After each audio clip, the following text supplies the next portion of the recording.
You are such an awesome God. You're a good God. And your love and your mercy endures forever and ever. Thank you, Jesus. You sent your word and you healed us. Your word is healing and health to all our flesh.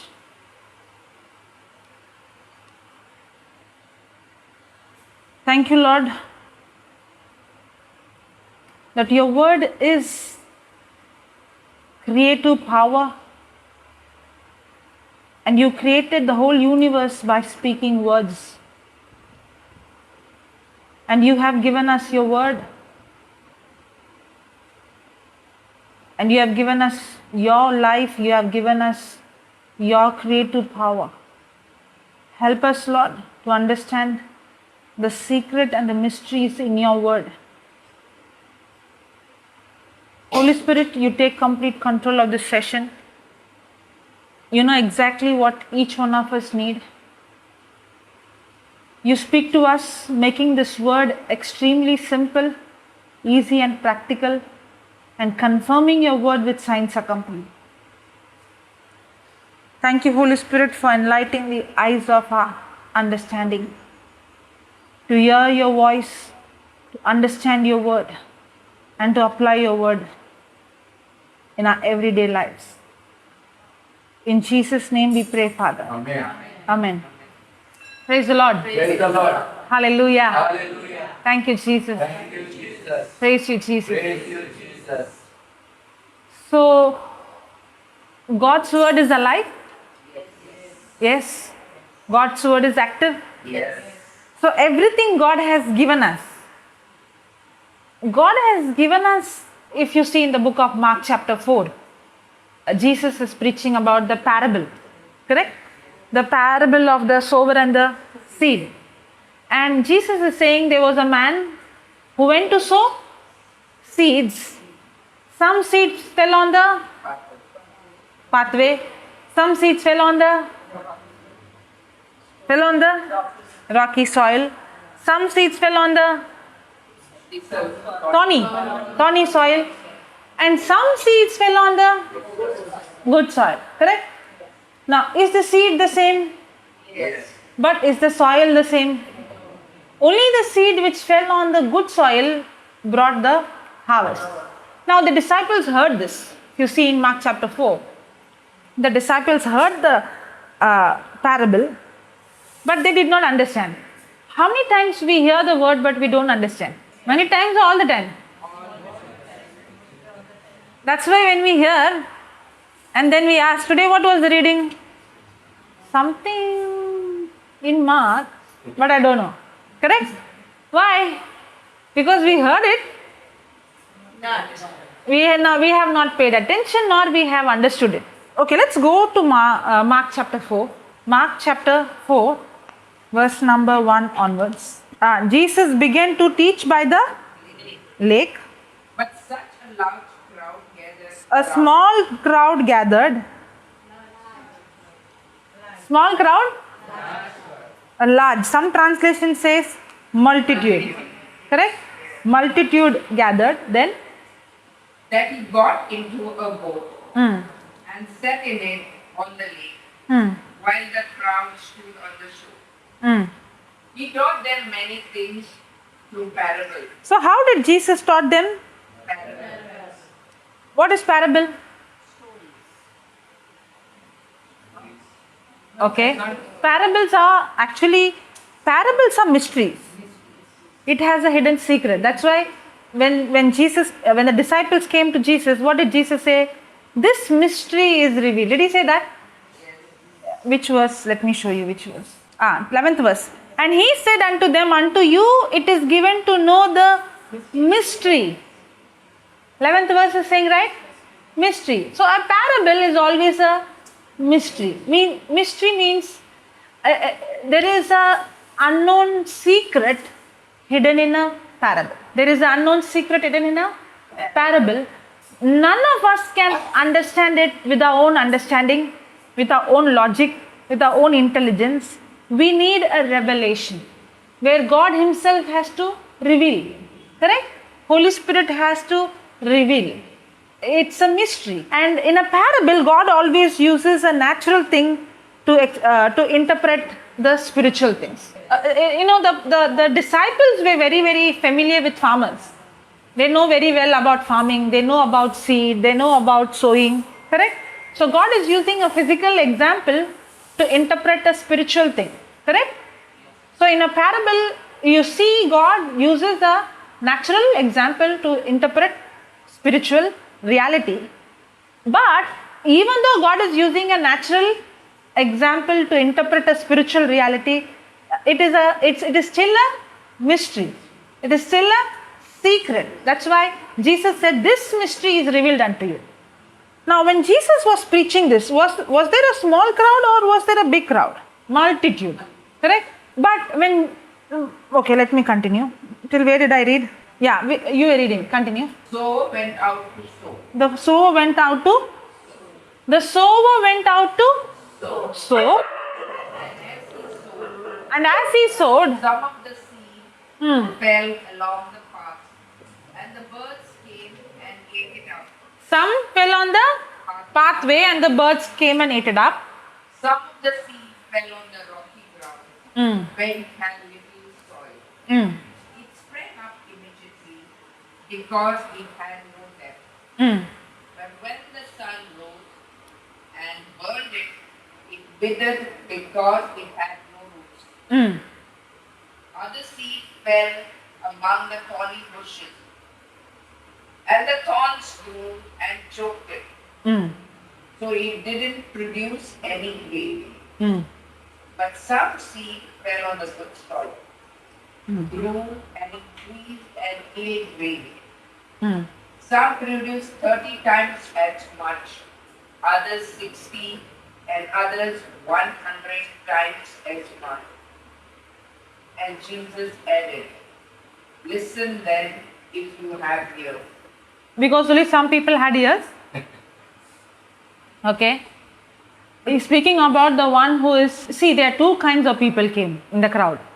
One crowd came to receive something from Jesus. They wanted a healing, they wanted a miracle. The other crowd came not to receive something from Jesus, but to have a relationship with Jesus. Correct? So which category are we from? Both? Both? Safe. It is safe to say both. The Bible says, seek you first His kingdom and His righteousness, and all these things shall be added unto you. You no need to seek all these things. Correct?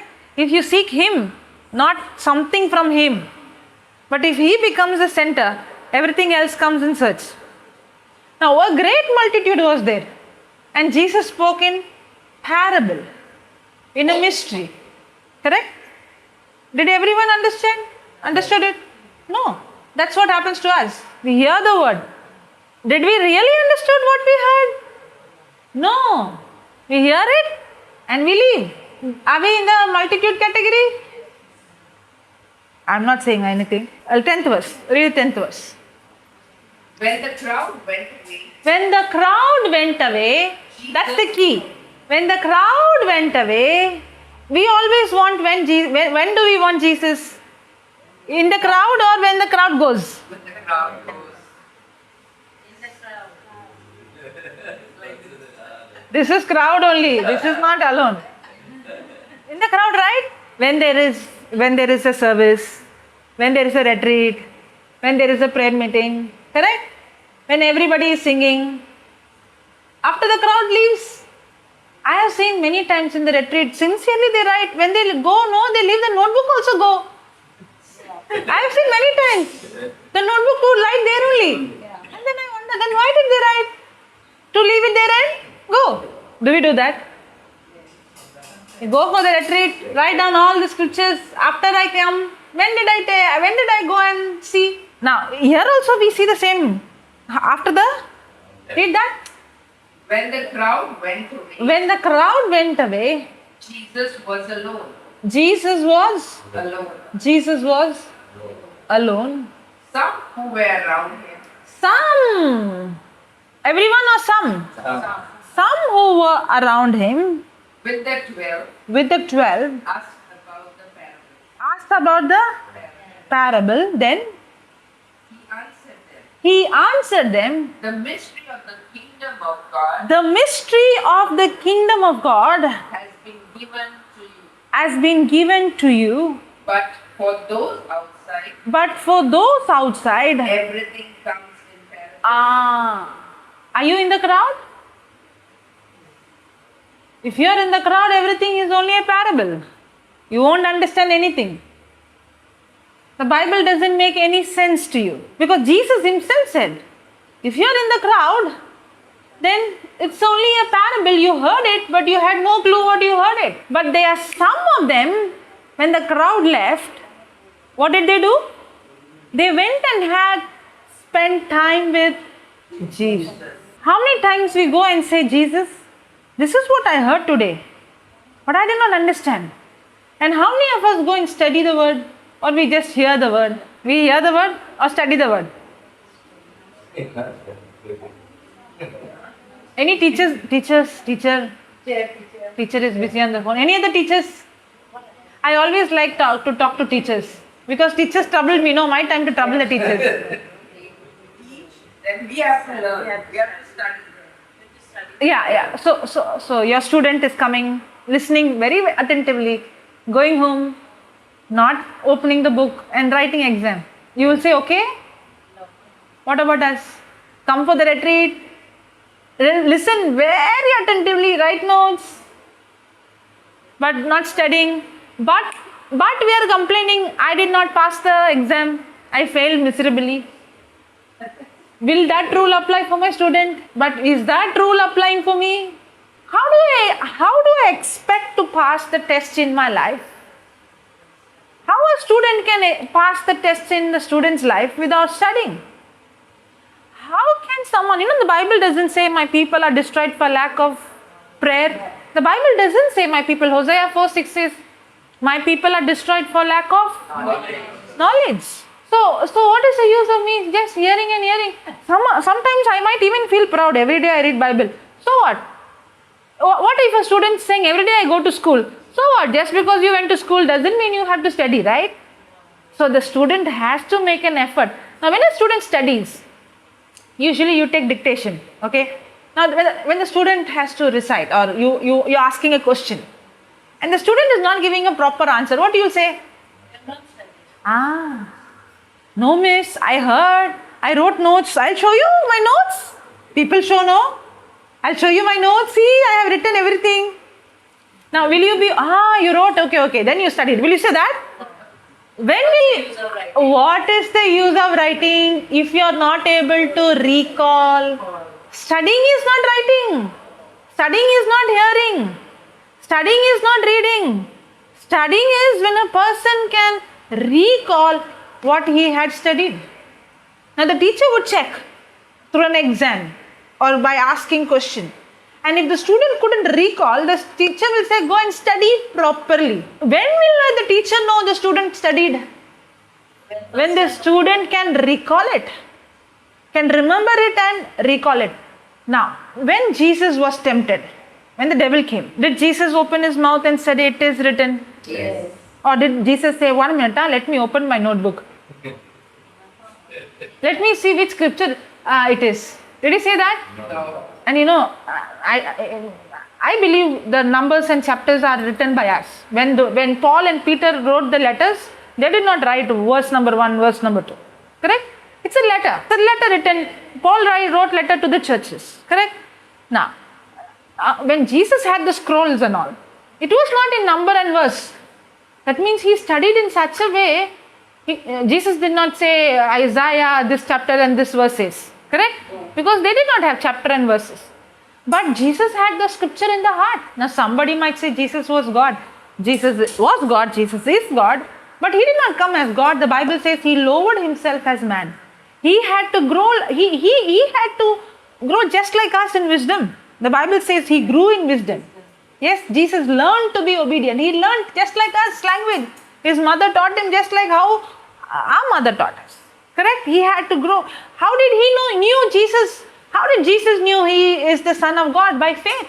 How do I know I'm a child of God? By faith. How do I know Jesus died for me on the cross? By faith. How do you think Jesus knew he is the Son of God? By faith. By the conviction of the Holy Spirit through the written scripture. That's why if you see the book of Luke chapter 4 verse number 18, when Jesus said Spirit of the Lord in verse number 17. Not 15, verse number 15. He opened the scroll and he said, I found my place. Correct? How did Jesus find his place, his identity? In the written word. Now when the devil came and tempted Jesus, many people will say that temptation was to change the stone into bread. Actually that was not the same temptation. The temptation is the devil comes and tells, if you are the Son of God. The temptation was because Jesus believes he is the Son of God by faith. In Matthew 4 we see in Matthew 3 last verse when Jesus got baptized, he hears the voice from heaven where the Father says, I am well pleased with my beloved Son. Correct? Now, the third chapter, last verse, I told you chapter verse is for our convenience. That means it's a continuation.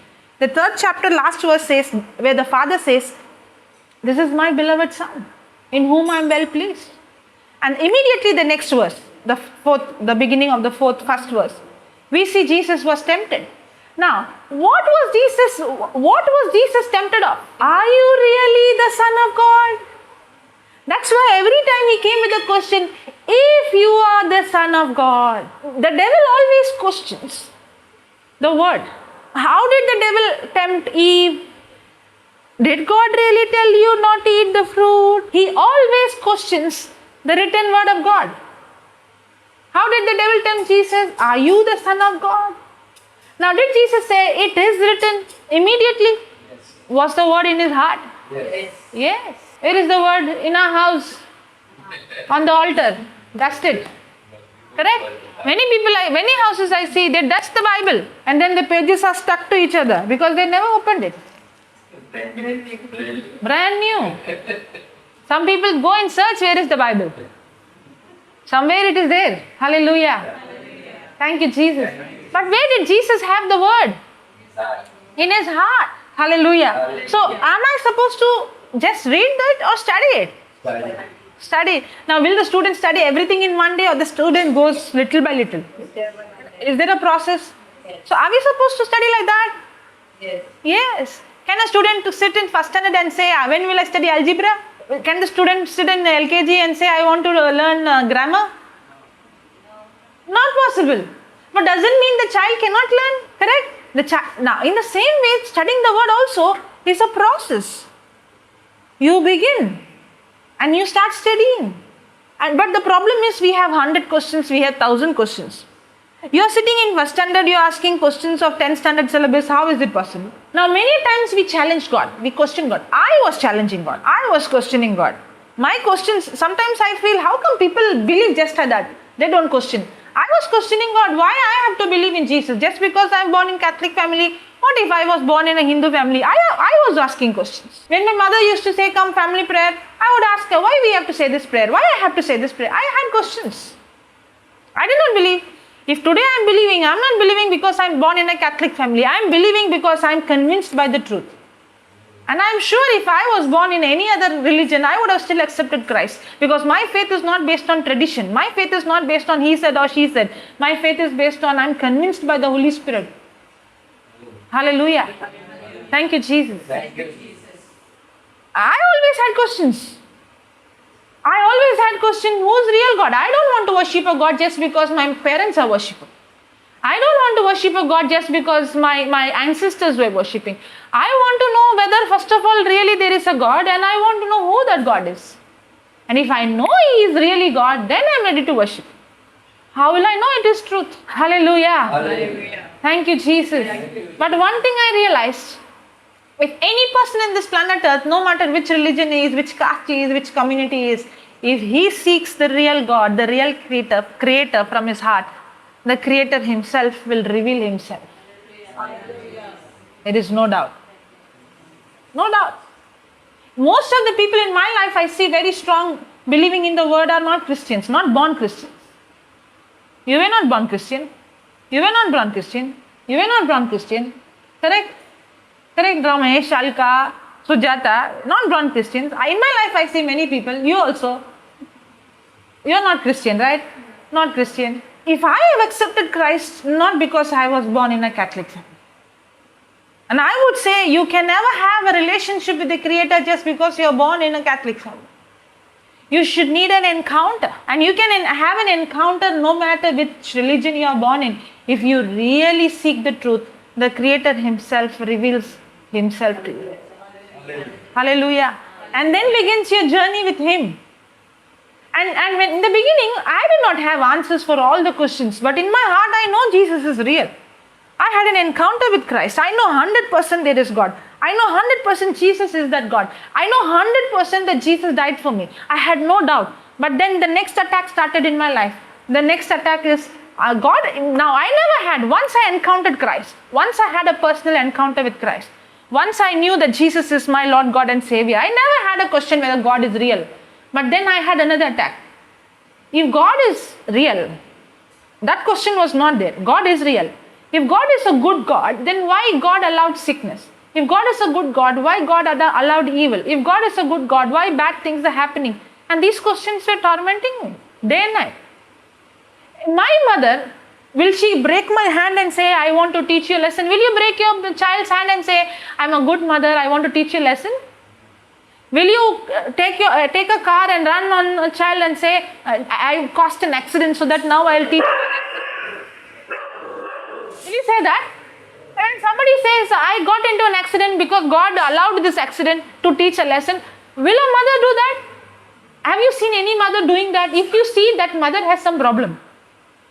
Yes? If you see a mother breaking somebody's legs and hands and torturing, that means that that child, do you think God is so cruel than that mother?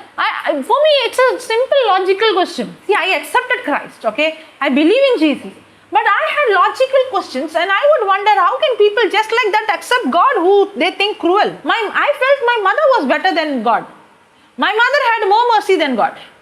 My mother was forgiving me more. My mother was not giving me evil. I felt like that. And these questions would torment me. If God, I know God is real, but if God is good God, why He couldn't stop things in this world? If God is a good God, why is not He interfering and He's putting a stop? If I would see somebody raping someone, or if somebody robbing someone, or somebody killing someone, will I not go and save a person? If I see and I say, let it happen, I want to see the drama. What kind of humanity it is? What hard-hearted man, right? But we see God like that. We are thinking God can stop it, but God will not stop it. Correct? That means God has no mercy. These were genuine questions I had. Very genuine questions I had. But I tell you, every answer is there in the written word. God answered my questions. But did I get the answer in one day? No. Now many times the problem is we ask question. Now, for example, a child is asking how to do algebra in LKG, and the child is saying, this is wrong. Is it logical? No. Just because you are in that state, and you are in a state where you don't understand, doesn't mean the calculation is wrong. Correct? The child has to go through phases where the child had to study, and there is a phase when I reach, then I can get understanding. Correct? And can we understand spiritual things with our human understanding? That's exactly what the word of God says. I'll show you the scripture. 1 Corinthians chapter 2, verse number 14. Okay, verse number 14. Can you read? The one who remains on the psychological level. What Bible with different translation? Okay, the one who. Okay. The one who remains in a psychological level. I never knew the word psychology is in the Bible. Yeah, even I. Psychological level, then? Does not understand the things of the spirit. Okay, I will read from my Bible, okay? But the natural man receives not the things of the Spirit of God. Now, can a natural man understand spiritual things? That's the problem. The problem is we are trying to use our intellectual, natural, logical. I'm telling about my own life. I was trying to logically, naturally psychologically, intellectually, try to understand the word. And the Bible says very, very clearly that the natural man receives not the things of the Spirit of God, for they are foolishness. For me, it was foolishness. It did not make sense. One day I went and asked my father, my brilliant father, a brilliant question. My catechism teacher is saying, God created Adam and I came from Adam. My science teacher is saying I came from monkey. So I asked my father, did I come from monkey or did God create me? Now, I don't understand why is my classmates did not have this problem, I had this problem. It was a big time problem. I couldn't. Now I am thinking, science teacher is saying, science teacher is saying we came from nowhere, nothing, and a big bang, and then something came, and then monkey came, and monkey became man. And my catechism teacher is saying God created it, and in the beginning God created, and then God created man in his image and likeness. God created Adam, male and female. And now I'm wondering, same school.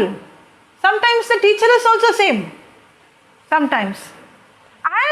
Happens, right? You only teach here and you only teach there, that also. Different books. And then I'm seeing everybody, nobody has problem, they're listening. But I couldn't understand. And I went and asked my father, how is that? My science teacher is saying I came from monkey, my catechism teacher is saying I came from God. And my brilliant father gave a brilliant answer. He said, when you study catechism, forget science. When you study science, forget catechism. Now I am wondering, what is that? How can I do that? Only one can be. See, the truth can be only one. There cannot be a counterfeit. See, some people will say, everybody is God, all are God. But the truth can be only one. If there is one truth, anything other than the truth is a lie. Logically, your concept doesn't fit me. If you say everything is true, everybody is God, how is it possible? There should be only one reality. There can be only one truth. And everything contradicting to that truth is a lie. Hallelujah. Hallelujah. Thank you, Jesus. Thank you. But then later on I understood, to say there is no God, you should be such a superstitious person. Only a fool can say there is no God. Recently, we were in a place called Sagar. So, there was a doctor. Okay? The video is there. Huh? The video is there. It recently came. I'm wearing a yellow color. What is the title? God revealing himself to us. Something like that. The thumbnail caption is follow me. If you go to that video, JCILM, if you go, I'm wearing yellow. You can see a thumbnail. Okay? You go and listen. Okay? So, there is a doctor. He speaks. I give him the mic. I told him you speak. He is a Hindu. So, he got touched. He has some testimony. He was about to lose his life. Something like that. And that's when he encountered Christ. He gave his life to Christ. And he is a follower of Christ. I don't know whether he is baptized. I don't know. But I know he is a Hindu. He was a Hindu doctor. And when it was a house meeting like this, but the crowd was more than maybe 30, 40, 50 or at least. And this doctor was telling, I listen to all your teachings. I might be new for you, but you're not new for me. I'm watching you, following on YouTube, and I listen to all your teachings. And we were not having translator. People were in that place were speaking Kannada. So somebody has to translate. So the person who was translating was little struggling. So doctor said, I will translate, and he came. But as he was translating, suddenly he got a call from a patient, he had to leave. But then again he finished his patient job and he again came to the session. Okay? And I was speaking about creation. A person who's saying there is no God has to be fool. And I said, doctor, I asked him, this is a camera. I have a mobile. And I'm using the camera of the mobile to record, correct? Now, I did not know at that time when I spoke this that he was an eye specialist. Okay, I had no clue, which I only know him as a doctor, okay? You go and watch in that video, it's there, okay? It's all recorded. What I'm saying, I have proof. So I'm not saying any stories. And I told, there is a lens, right? And he said yes. So this lens is designed and there is intelligence, brain involved.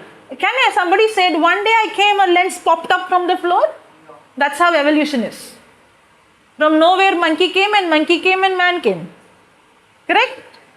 So I said it's a lens, and to create this lens, man had to use his intelligence.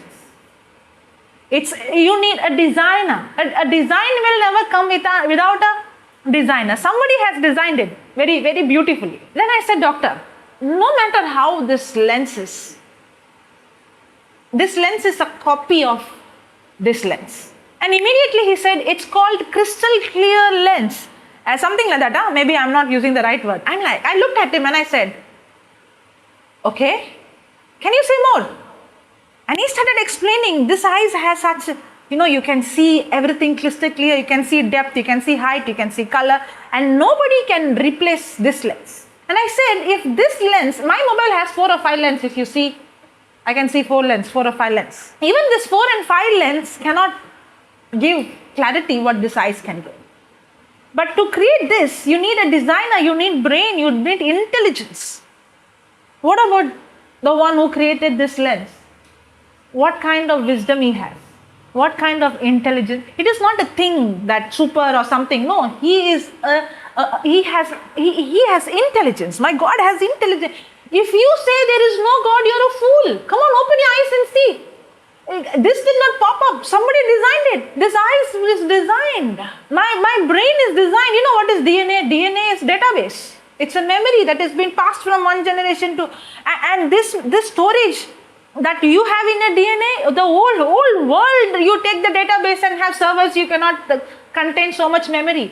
God has designed computer that no man can reproduce a computer like that.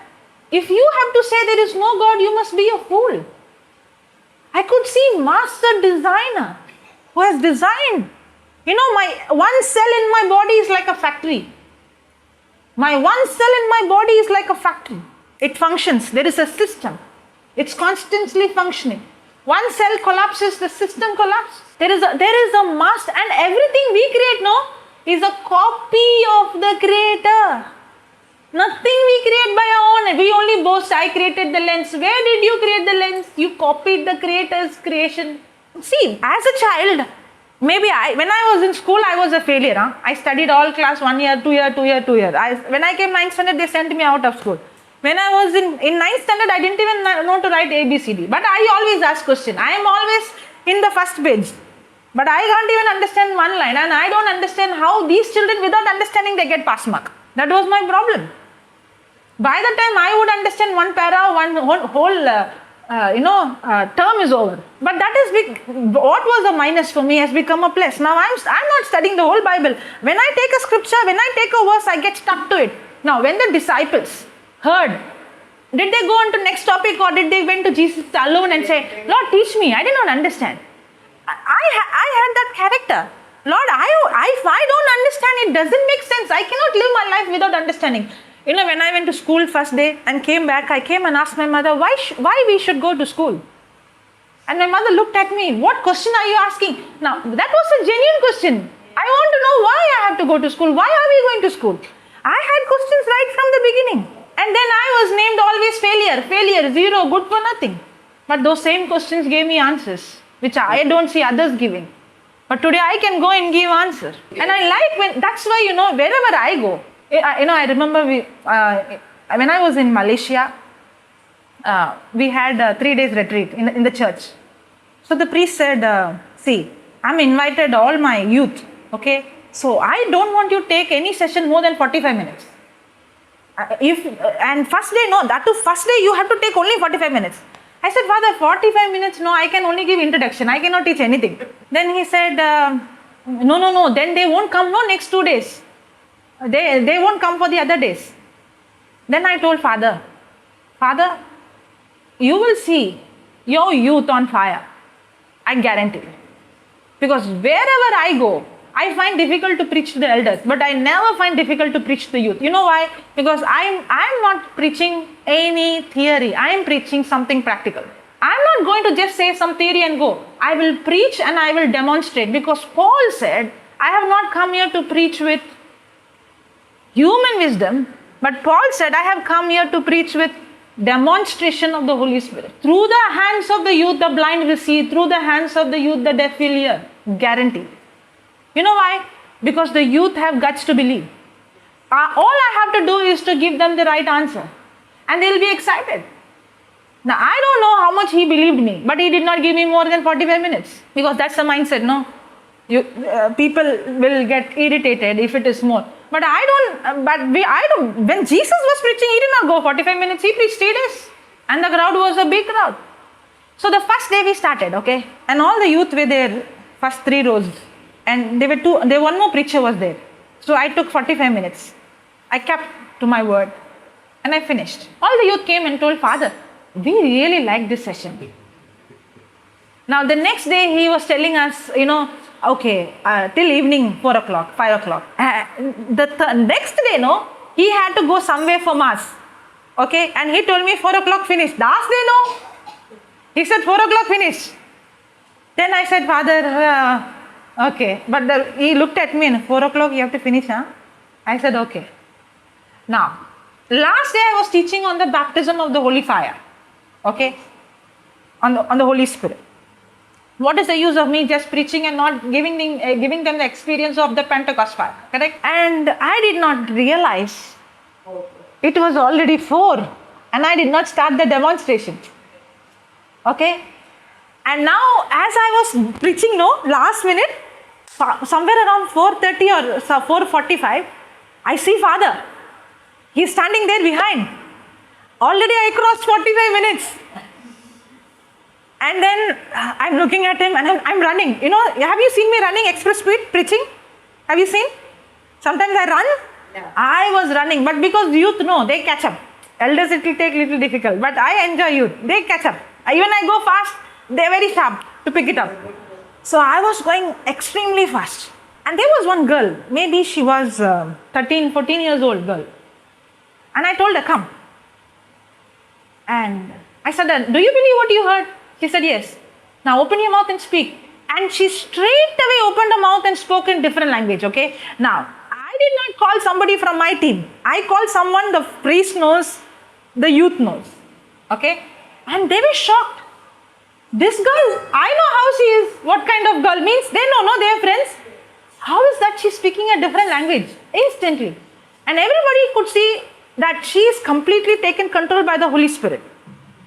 And then I said, all the youth come stand, and all of them came and stood. And one by one, they were hit by the power of God. They were all on the floor. Okay? All on the floor. And all were crying. Some of them were confessing their sins. Some of them were repenting. Some of them were crying. Some of them were praying in tongues. And at the end, I saw Father coming. Okay? The moment I saw him coming, because now it's almost 6:30, huh? When I saw him coming, I just kept the mic and I ran away. Now do whatever you want. You know what Father did? He came and he switched off all the lights and he started to praise and he started to sing. He took a hymn and he began to sing. And he continued for another 1 hour. Maybe on that day we finished a session after 8:39, I don't know. And after we finished the session, the youth are not still leaving the campus, they're still there. And they're still speaking about the experience. Praise God. Hallelujah. Now, they're still speaking about the experience. Okay? I asked Father, did you see that? I told him, everywhere I go, I see this. And I know when it is youth, 100%. You know why? One of the reason is there is nothing to unlearn. When I speak, some people will say, but that way, there, here, say, here, but for youth, it's not like that. If it is the word of God, the word of God says so, I will prove to you this is real by demonstration. And they say, really? And once you prove to them, now they are on fire. Now, during the COVID, what happened? Did we start the children's? Did we start the adults? Now, which one is going on fire? Now, are they not going? Now, Alistin is 12 years old, 10, 11 years or 12 years old. Every Sunday he's called outside. He goes and preaches with healing and demonstration. 11-year-old boy. Every Sunday. Every Saturday he has 5 Bible class. People invite him and he goes and preaches. Recently, I was in Bangalore. So, most of these children in that house was Alistin students. Not all of them, but most of them were Alistin students. Okay. And 60 to 70% of the crowd were teachers. Now, when the crowd is teachers, no, I enjoy. Whenever I go, no, not all the time. Most of the time I ask, any teachers here? My life was, you know how teachers had, I was so scared of teachers. You know, I used to go with my mother, no, outside to the market or somewhere. If I see any of my teacher, no, I'll go behind my mother and hide. If I see the teacher here, I will run here. But now, if I see teachers, I will take them for a ride.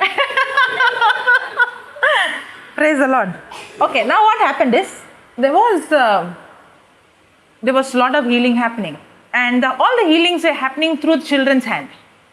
And it was very easy because the children already were having the word. And if anybody would come, no, for sickness, they'll say, I, and they would come and they would do the healing. This is also in the video, but I don't know whether it's come live. It's not yet come live. It is going to come live soon, okay? It's uploaded, but it's in process. You have to see this video. Amazing. Amazing. This girl must be somewhere maybe 10 years or 11 years old, okay? So this girl comes with the very thick glass. When I call for healing, she comes and she says, I want healing in my eyes. Very thick glass. So I asked her, how is your vision? She said, without specs, I can't even see the faces of people next to me. The vision is very, very blurred. Then there was one more small boy. Now, everything is recorded. Huh? Everything I say is recorded. You can see it in the video. There was one more boy who came, because all the healing has happened through the children's hand, right? So this boy comes and he lays hand on the eyes. And usually, you know, we don't ask God to heal. We take the scripture, Mark 11, speak to the mountain, and we teach you how to speak to the mountain. And we do exactly what Jesus does. Rebuke that spirit, how Jesus spoke to the deaf spirit, come out. And the deaf spirit left. In the same way, we also do exactly what Jesus did, and we see the same result. Those who have already eyewitnessed. Yes? So we spoke to the blind spirit, we spoke to the eyes and told this girl to open her eyes. Straight away, no, everything is same. No change. Straight away, you should see the expression. She's very clear that nothing has happened. I am the same. My eyes is the same. I cannot see anything. Then I took over and I said, let me pray. So I spoke and I took my finger. And I asked now. She said, same. I can't see anything. Then I looked at her and in my heart, honest answer. In my heart, Lord, help me. I don't know what to do. See, do you think I go and preach because I know the answer? Do you think I go and preach because I know everything? No, I go and preach because the written word of God says I am supposed to preach. I go and preach and lay hand on the sick because the Bible says believers lay hand on the sick. The Bible doesn't say the preacher or so and so and so and so. The Bible says these signs will follow those who believe. Jesus said those who believe. He did not say those who are preacher or those who have some title. No, those who believe will do the same works I did and even greater works than me. Correct? So when I was there, I said, Lord, what should I do now? He spoke, I spoke. Nothing happened. But if you see the video, you can't make out anything in my face, okay? By now, I am matured enough not to show in my face. Okay. And then I asked her a question. Now, I will never give up. If you would have seen me doing healing, even if I don't see, I don't give up. Because I know the word works. If I'm not seeing it, it is not the problem with me or the person. It's not the problem with the word. It's the problem with me or the person. Correct? It's something I have to rectify or something the person has to rectify. So I asked the girl, okay, now tell me, will Jesus heal you? Now all these children were giving me all the time right answer. So usually when I ask the question, will Jesus heal you? What would be the answer? No, they will say You did not understand my question. If I ask a question, usually, will Jesus heal you? What will be the answer? Yes. Yes. But is the right answer? Is that a right answer? No, that's not a right answer, because the Bible doesn't say God will heal. The Bible says by his wounds you were healed. 1 Peter 2:24 says by his stripes you were healed. Galatians 3:13 says Christ has redeemed. The scripture doesn't say Christ will redeem. It says Christ has redeemed me from the curse of the law. Ephesians 1:3 says God has blessed us with every spiritual blessing. It doesn't say God will bless us. Correct? So the Bible is very, very clear after the resurrection of Christ. No, don't show me scripture before resurrection. We are in the time after resurrection. After resurrection of Christ, every promise is finished. It is done. It's complete. It's given. So the scripture says you were healed. So is Jesus going to heal you? Now when I asked her the question, now most of the children gave me right answer. No, but this girl gave me a wrong answer. She said yes.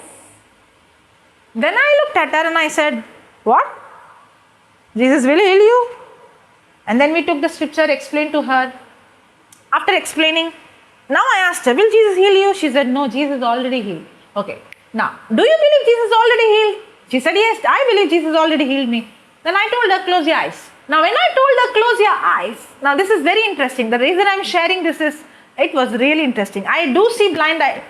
After that, this girl is not 100% blind. The next day, I saw 100% blind eyes healed.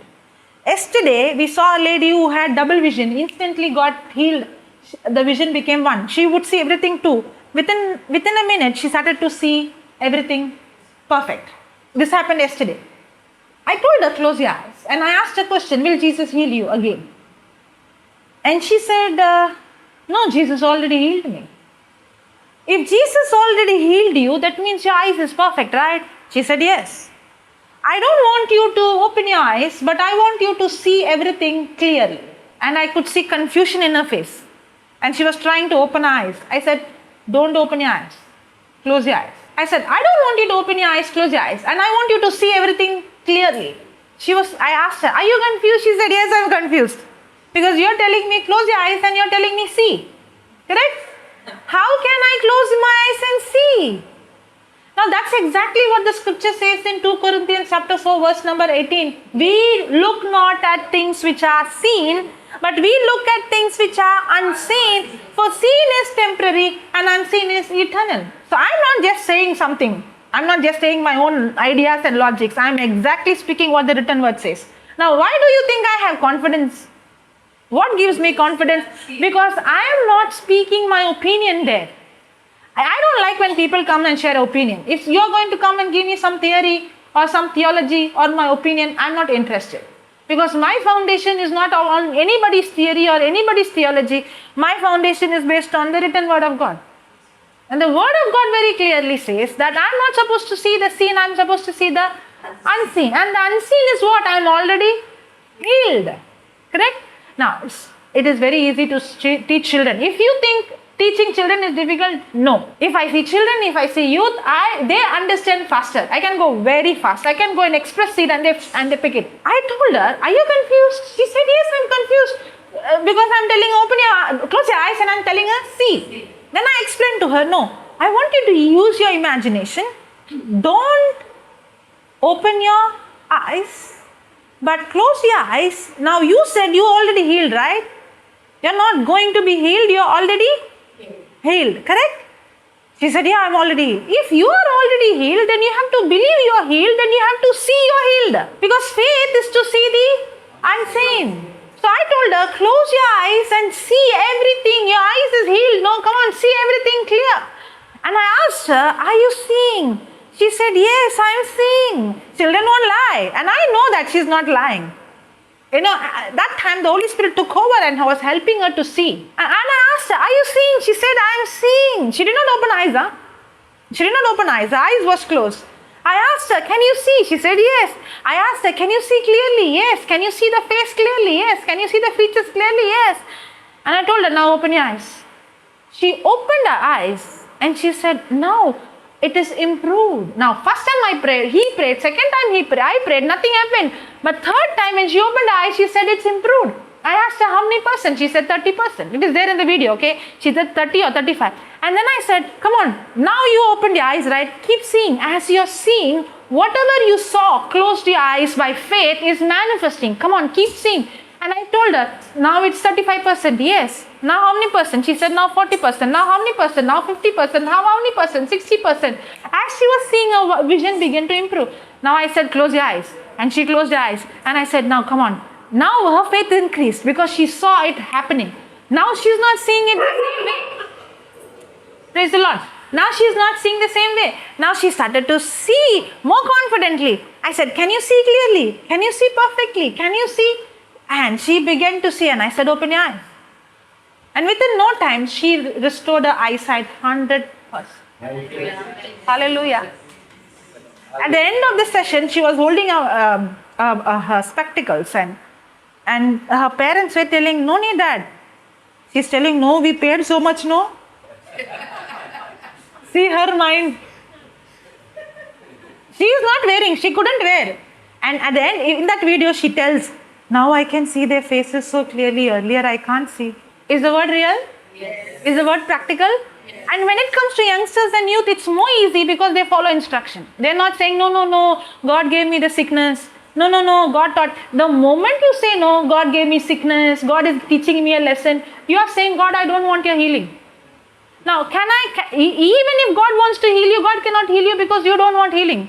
Can God force anybody? No. Because Jesus did not say, I healed you. Jesus said, your faith has healed. But the good thing about the small child or the youth or the youngsters is they will not say, God gave me sickness. They tell me, if it works, show me. I want to know how it is. They're very interested. And I'll tell you, most of the students in that session, the teachers were there. Teachers couldn't answer. The students answered. It looked like the teachers are wondering, my students know more than me. It really, the scenario really looked like that because the students were picking up the word faster. Thank God for Aliston. He prepared the groundwork. It made easy for me. Hallelujah. Hallelujah. Thank you, Jesus. The next day, we were in a house. In this house, 80 to 90% of them were Hindus, non-Christian. And we saw all kind of healing happening. When I said healing, first one girl came. There were two blind people. Now, I did not even think I would be encountering eyes after eyes. There were two blind people. This also is recorded. Two blind people. And I did not see 100% healing in two cases, but I saw the manifestation. One lady had full, the eyeballs, the eyes was full.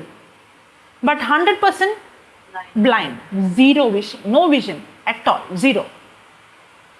There was another lady, no eyeballs at all. No black, no white, nothing. There is hardly maybe, I can see one like a small opening, but inside nothing. Have you seen like that without eyeballs? You have not seen? Yeah, no eyeballs at all. And I could see maybe a small opening and I can't see anything else. If there is no eyeball, the eyes inside. There are no balls, nothing. And when I said healing, she came, I looked at her and I said, wait, because I am not, see, when you go to gym, will you go directly and lift a big weight? Foolishness, correct? I did not just come and start, I did not jump from heaven and I am doing all these things. I am just like everybody. One thing is, everybody can practice. Because Jesus said, those who believe in me will do the same works I did and even greater works than me. He did not say some special people. He said those who believe. Correct? It's for everyone. But you have to understand, you have to learn. It's a system. Can you just go first day and cook for 100 people? No. Just because you cannot cook doesn't mean you can't cook. You have to learn. You have to start from basics. Correct? So if if I'm seeing blind eyes opening, deaf ears opening, hand growing, leg growing, if I'm seeing it today, it's not because I born like that or I came from heaven like that. No. I was just like you and me. I had to practice. I had to step out by faith. And I remember the people I prayed, I got news they died in the beginning. I still remember this person is very known to me. And this person died in an accident, whom I prayed for. And I go to the hospital, the postmortem is going on. I'm in the hospital. And the father comes to me outside in the open. Inside the postmortem is going on. And I gave confidence to that father. Your child is 100% healed. Just few months ago. And I preached the gospel. I demonstrated and nothing happened. I did, but nothing happened. And the father looked at me and told me, you told he is healed, no? Where is he? Where is my son? You told no, my son is healed by the wounds of Jesus. Where is he? I was in college at that time. I was doing my master's. On that day, I took leave and I went because I heard the news. I know that boy very well. I was ministering to the father and the son. And I spoke with confidence and guts. Now how I speak? Like that, this word is real. And the father is asking, where is your God? Where is that word? Where is the promise? Now, I could have quit on that day and said, this is not working. If I would have quit on that day, do you think today I would see what I'm seeing? You know what I said? I went back to my room. I was in the hostel at that time. It was a battle. It looked like I failed miserably. It looked like I'm a bad witness for Christ. I've been a bad example. Instead of drawing a person to Christ, I caused more irritation. Correct? I went to my room and I said, Lord, what I saw may lie. Because I have seen Papa Johnson saying, if the Bible, I can feel it is leather, but if it is written feather, I will believe what is written. And I will say it is feather, even if I feel leather. I remember that.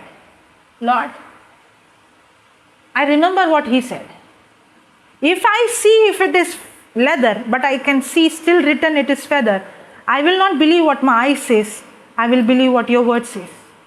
Lord, I am going to grow in that faith. Even if I did not see what is written, my eye can go wrong. What I see can go wrong. My eyes can lie. The situation can lie. The symptom can lie. What I experience can lie. But your word will not lie. If I have not seen the result, it's not because your word has gone wrong. It's I somewhere went wrong. Lord, teach me. I told him on that day, teach me. I will still go. I will not quit because you said in your word, lay hand on the sick and the sick shall recover. If I'm going to lay hand on the sick, am I going to lose anything? No, maybe the person may not get healed. But what if the person get healed? The devil can deceive me, telling, don't lay hand. See, he died. See what happened. See how he insulted. See how you were questioned. Do you think it was easy when I stood there and most of the people there are known people and I'm questioned by the Father? Where is your Jesus? Where is your God? Where is the healing? And the agony of the Father. That did not decrease my faith. I tell you, I took it as a challenge. And I said, if this is true and if I have not seen it because I have failed not to practice, it is my mistake. And I said on that day, Lord, I'm going to go and lay hand on every person. If I have laid hand on 10 people and the 10 people have not got healed, I'm still going to the 11th person and lay hand. Until I see the result, I'm still going to practice. The good news is the more I practice, the more I begin to see result. Within no time, I started to see healing. Before that incident, the manifestation, and after the incident, the manifestation was not the same. Before the incident, the anointing I saw manifesting, and after the incident, the anointing I saw manifesting was not the same. After that incident, I began to see instant manifestation, instant healing. Now, if I have developed my spiritual muscles, it's not because I never failed. That's why Jesus chose the fishermen. You know why? Fishermen, they had guts. You know what? Peter had guts to step out from the boat. My question is, do you have guts? Are you scared that you will drown? Do you have guts to do what the word says? Or you're going to take your intellectual, logical reasoning, what if it doesn't happen?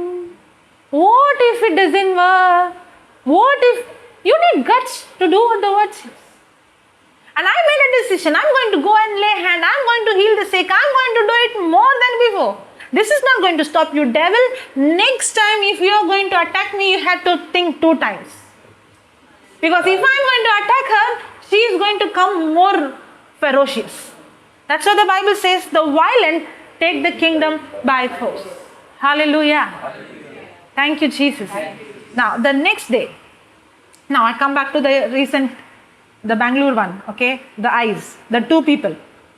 Now why I went to the old flashback is, I did not build my faith just like that. The problem is, what irritates me is when people say Sister Jocelyn has come, Brother Johnson has come, they are anointed, she's powerful.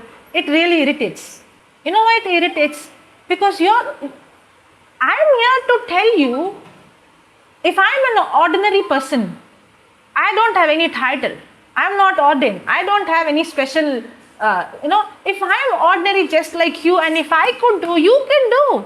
I'm not come here to say that I'm special. I'm come here to say, if I could do, if Jesus said, those who believe will do, I do. Who am I to say I have special anointing that you don't have? If I'm going to say I can use my gift, no, I'm not saying no, I can.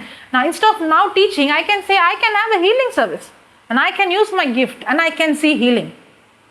And whenever I say healing, the crowd will not be the same. It will never. 10 will become 200, 200 will become 2000, 2000 will become no time 20,000. If we don't have preaching sessions and healing services, we will have big crowds.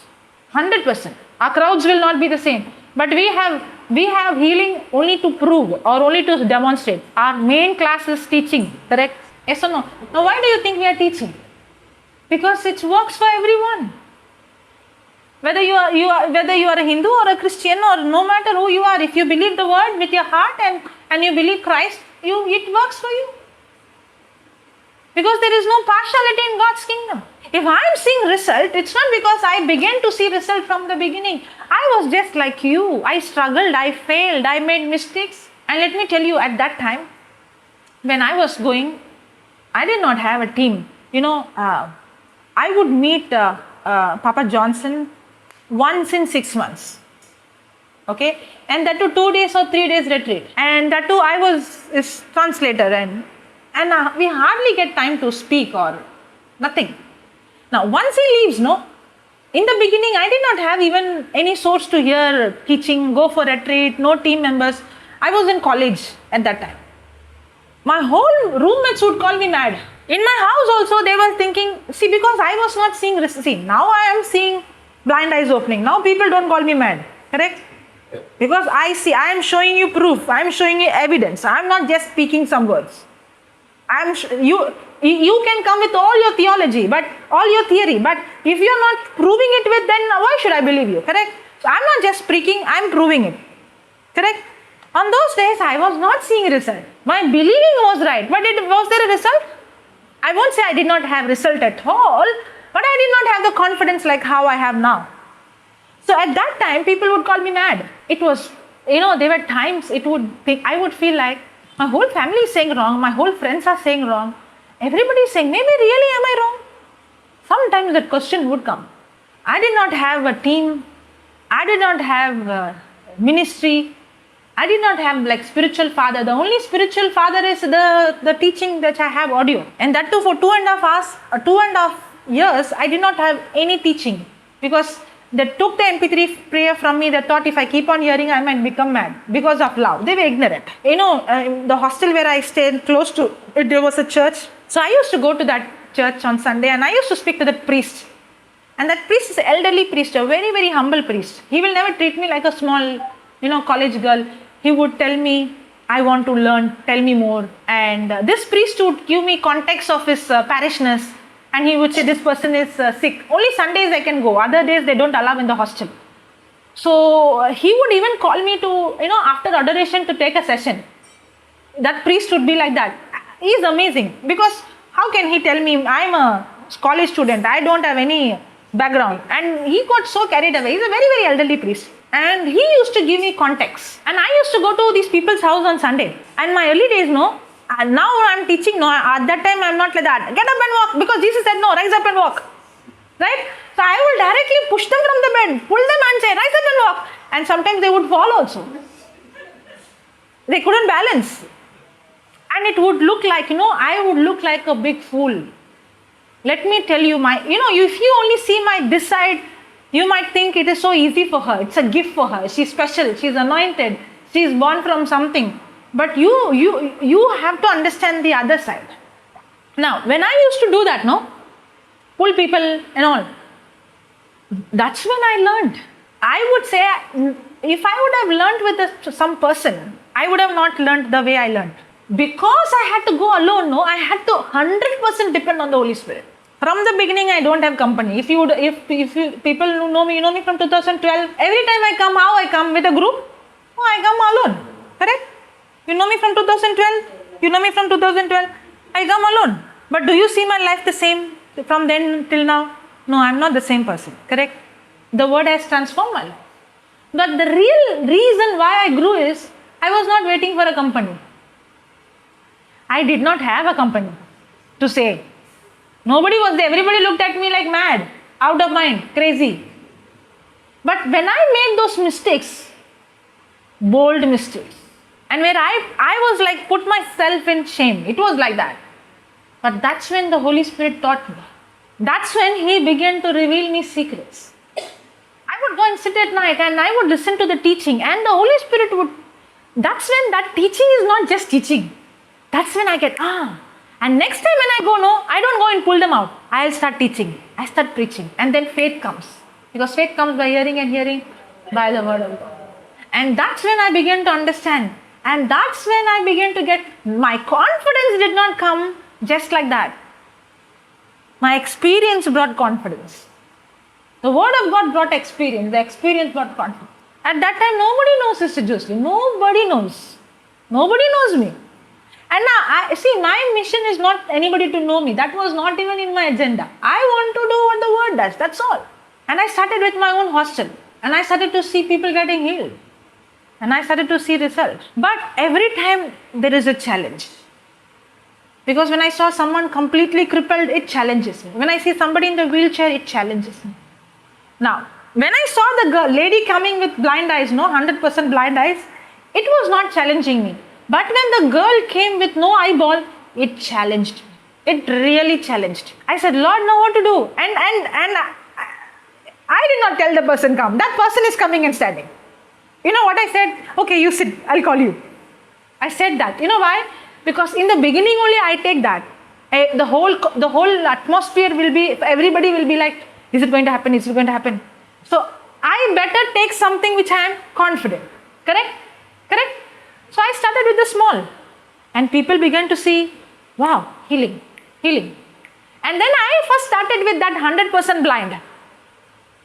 Now when I started with the 100% blind, that lady said, I could see light. And then she said, I could see shape. And then she said, I asked, can you see somebody standing before you? Now we were two of us, okay, me and the translator. The translator and the lady with that eye problem was of same height, and I was taller than her. So I asked her, can you see anybody standing before you? She said, yes, I can. 100% blind, huh? She said, yes, I can see two people. One person is taller than me and one person is of my same height. And she began to describe it, and I began to restore. I won't say 100%, but I began to restore. Everybody witnessed it. Okay? It's in the video. Okay? It's in the video. It has not yet come live, but it will come live very soon. When this happened and all the healing over, do you think the people will leave me? They again brought her in front of me. And I looked at her. And I closed my eyes and said, Holy Spirit, you have to help me. I don't know what to do. And the Lord asked me a question. The Lord asked me, do you think I need eyes to give her eyesight? Do you think I created the light in the first day and I created the sun on the fourth day? Do I need the sun to create light? Do I need ice balls to give sight? And then I kept my eyes and said, Lord, I'm not going to go by what I see. I'm going to speak sight. And the girl opens her eyes and she says, I can see a shadow before me. Somebody standing. After that, I did not see it improving. I did not see it. But I did see a manifestation, a cloud. Now, next time, will my faith be the same? Now, just because I don't see or I did not see, doesn't mean I will not see, I will never see. Just like a person goes to gym, just because you couldn't lift it the first day, doesn't mean you can never lift it. But if you are only going Susegat once in a year, once in 6 months, once in a week, will you think you will be able to carry the weight? That's how our Christians are. We don't want to practice. We don't want to study. We don't want to step out by guts and believe what the word says. But we will question God 100 questions. Why you did this? Why you did that? First of all, stop asking that question, God, why? And start doing the instruction He gave. You obey Him first. What rights I have to ask Him question when I am not obeying what He told me to do? Hallelujah. Hallelujah. Thank you, Jesus. Now, where did I start? Sower and the seed. Anywhere I am going back there, I don't know. Because I want to speak sower and the seed. But God wants to. So, am I going to be God and say, I want to preach, Lord, I prepared this? Or I am going to say, Lord, you preach what you want to preach. Holy Spirit told me one thing. And that changed my life. He told me, I am a person who study every day, okay? I study the word every day. For me, this word is, it's not like a subject. For me, Jesus is real. He speaks to me every day. I speak to Him.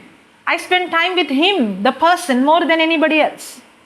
But you won't see me, if anybody is very close to me, you won't see me praying. You won't see me studying. Have you seen? You must be even wondering when this girl prays, when this girl studies. Correct? If you really are close to me, you will not see me so-called spiritual.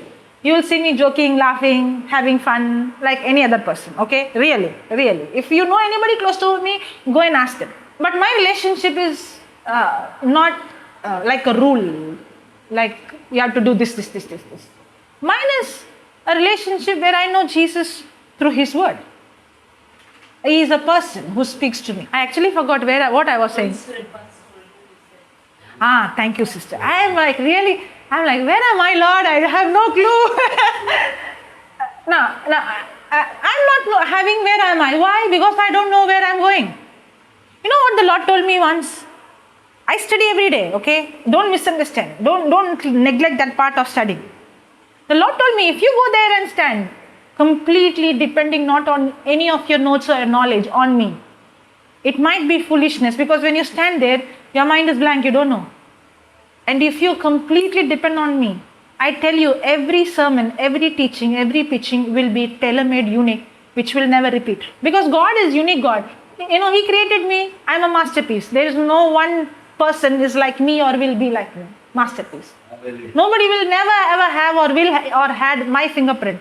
In the same way the Lord said, every teaching will be unique, because every congregation is different, every person is different, every meeting is different. And the Lord said, if you could trust me and go and stand there, I will give you preaching and teaching that you never preached before. And every session will be unique. Even if you take the same scripture, even if you take the same teaching, it will never be the same. Yes or no? Yes. If you have heard me teaching, you will never ever go and find the exact what I'm preaching in any other preaching. Because that's why when I come here and stand, even though I come sometimes prepared, I start somewhere, I don't stick to my preparation. I don't stick to the scriptures. I don't stick to what I know. I want to be led by the Holy Spirit. You know why?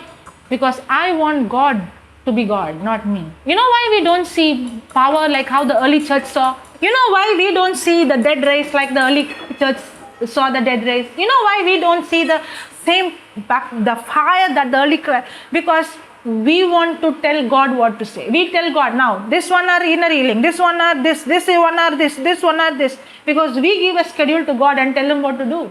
And God doesn't work that way. You better fit into His schedule and tell, Lord, I don't know. There are times God would tell me, keep quiet, I will take care. And I had to just keep quiet, and the Holy Spirit would take over. And everybody would be experiencing the power of God. It's not about me. It's not about my teaching. And you know, a Christian life is not about becoming a better person. It's not about modifying myself and improving myself and making me a better person. No, Christian life is a life where I die so that I don't interfere between God and you. It's not about me, it's about Him. Actually, in the beginning, I had to prepare and come, I have to perform, I have to talk, and then I had to look into the time. How much time is more? Okay, now I have to go. In 15 minutes, I'm tired. 30 minutes more to go. I have put everything aside. And if somebody gives me agenda, no, you have to finish by this time, I look at them and are you trying to give God schedule? Better you don't be God, let God be God.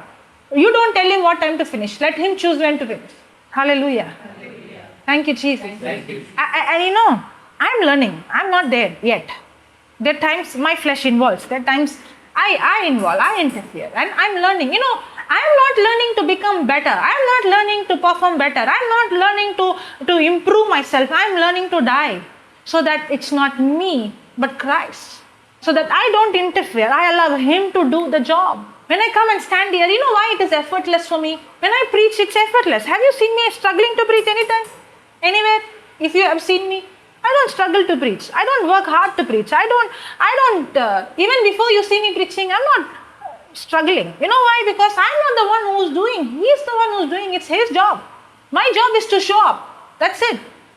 And then allow him to take over. And that is what I'm learning. I'm learning. And that's exactly what Peter did. When Peter walked, his shadow healed people. Why do you think? It was not Peter. It was the presence of God that Peter was carrying. And I want to see what Peter saw.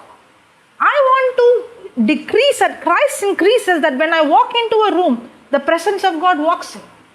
When I walk into a room, even my shadow, it's not my shadow, but it is Christ in me.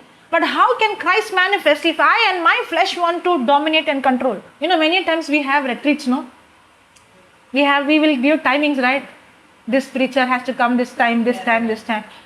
Honestly telling, I'm not for it. When I give that message in the WhatsApp, sometimes I send, are you preaching? Some of them I would send. In my heart, I don't like that. You know why I am doing that? I'm doing it because if I don't do that, nobody will come up. Then it is always only I preaching. It's not about me, right? It's us. It is the body of Christ. It's not the person. The body is not about a person. The body is about Christ. And there is no partiality. God uses the weak thing of this world. I was the weak. I was zero. I was good for nothing. I was thrown out from my school. I was sent out from the school. And God uses the foolish things of this world to shame the wise. God uses the least. God uses the children. God uses the unlikely. That's how God works. But whenever I put that schedule in the group, I would ask, Lord, I'm sorry. Who am I to tell who this person has to preach from this time to this time? And my desire is, Lord, we should have meetings where nobody is in the center, but you are the one who takes control. Where our retreats are runs by the Holy Spirit, where He decides. It can be a 5-year-old child, it can be a 90-year-old grandma. But not just coming and speaking some flesh stories or some Gandhi did this and Modi this. No. Like how Stephen preached, filled with the Holy Spirit. How Peter preached. Every word came out of the mouth, went into the heart and pierced their heart and convicted. And when they heard, 5,000 people gave life. That kind of preaching. I'm seeing, you know what I'm seeing? I'm seeing that. I'm seeing the unseen. I'm seeing the youth rising. I'm seeing a new generation rising. I'm seeing people coming with tattoos and all colored hair, coming and preaching the gospel with confidence. And when they speak, people giving their life to Christ. I'm seeing that. I'm seeing the youth preaching and people giving their life. If Peter could preach and 5,000 give their life to Christ, that generation is coming. I'm believing for that. And I'm believing for meetings like that. No schedule, no timetable, no human interference, no person coming with logic and saying, no, everything is in order. That kind of order is not from Holy Spirit. I'm believing meetings conducted completely by the Holy Spirit, where nobody can say this preacher did. Only people can say that is God. Hallelujah. Hallelujah. Thank you, Jesus. Thank you, Jesus. Praise you, Jesus. Praise you, Jesus. That's why I am going by agenda. I'm not saying I'm not going by agenda. I am going by the schedule. But I am also asking Holy Spirit, teach me how to come out of this man-made system and get into being led by the Holy Spirit. When are we going to be led by when God spoke to Paul, He said, Paul, I don't want you to go here, I want you to go here. God spoke to Ananias, I want you to go here and see the man called Saul who became, and I want you to lay hand. God spoke to Philip and said, I want you to go and speak to this Enoch. When are we going to live a life that God tells me, I want you to go there, not this? You might say, no, 9 o'clock is my service, I have to be here, God. You say that, you missed it. When are we going to come out of man-made system and are we going to be led by the Spirit of God? That's when we see the supernatural. But do you have the guts? The disciples had the guts. Do you and I have the guts? If you don't have the guts, you will never see the glory of God. But if you have the guts, you will see the glory of God. Now, opposition will come, not from outside, inside. The disciples had opposition. Jesus had opposition. If there is no opposition, that means you're devil's side. As long as you are in the devil's side, the devil is happy. He will not come against you. Everything will go systematically, in order, in time. But no power, no manifestation, everything will go. If you are going to go according to the word of God, you have irritated the kingdom of darkness. Then everything, that's the time the persecution begins. Now when I'm saying about the glory, when I'm saying about the youth raising, when I'm saying a day is coming that the youngsters are preaching, the so-called sinners, the so-called, the gangsters, the drug peddlers, those youth coming and preaching. And when they are preaching, blind eyes opening, deaf ears opening, dead raising. I'm seeing that. I'm seeing it by faith. I'm not seeing by my eyes, but I'm seeing it by faith. And I'm working on it. I'm working on it. I'm not just simply seeing it. I'm speaking it, I'm confessing it, I'm imagining it, and I'm stepping out and I'm reaching to the youngsters.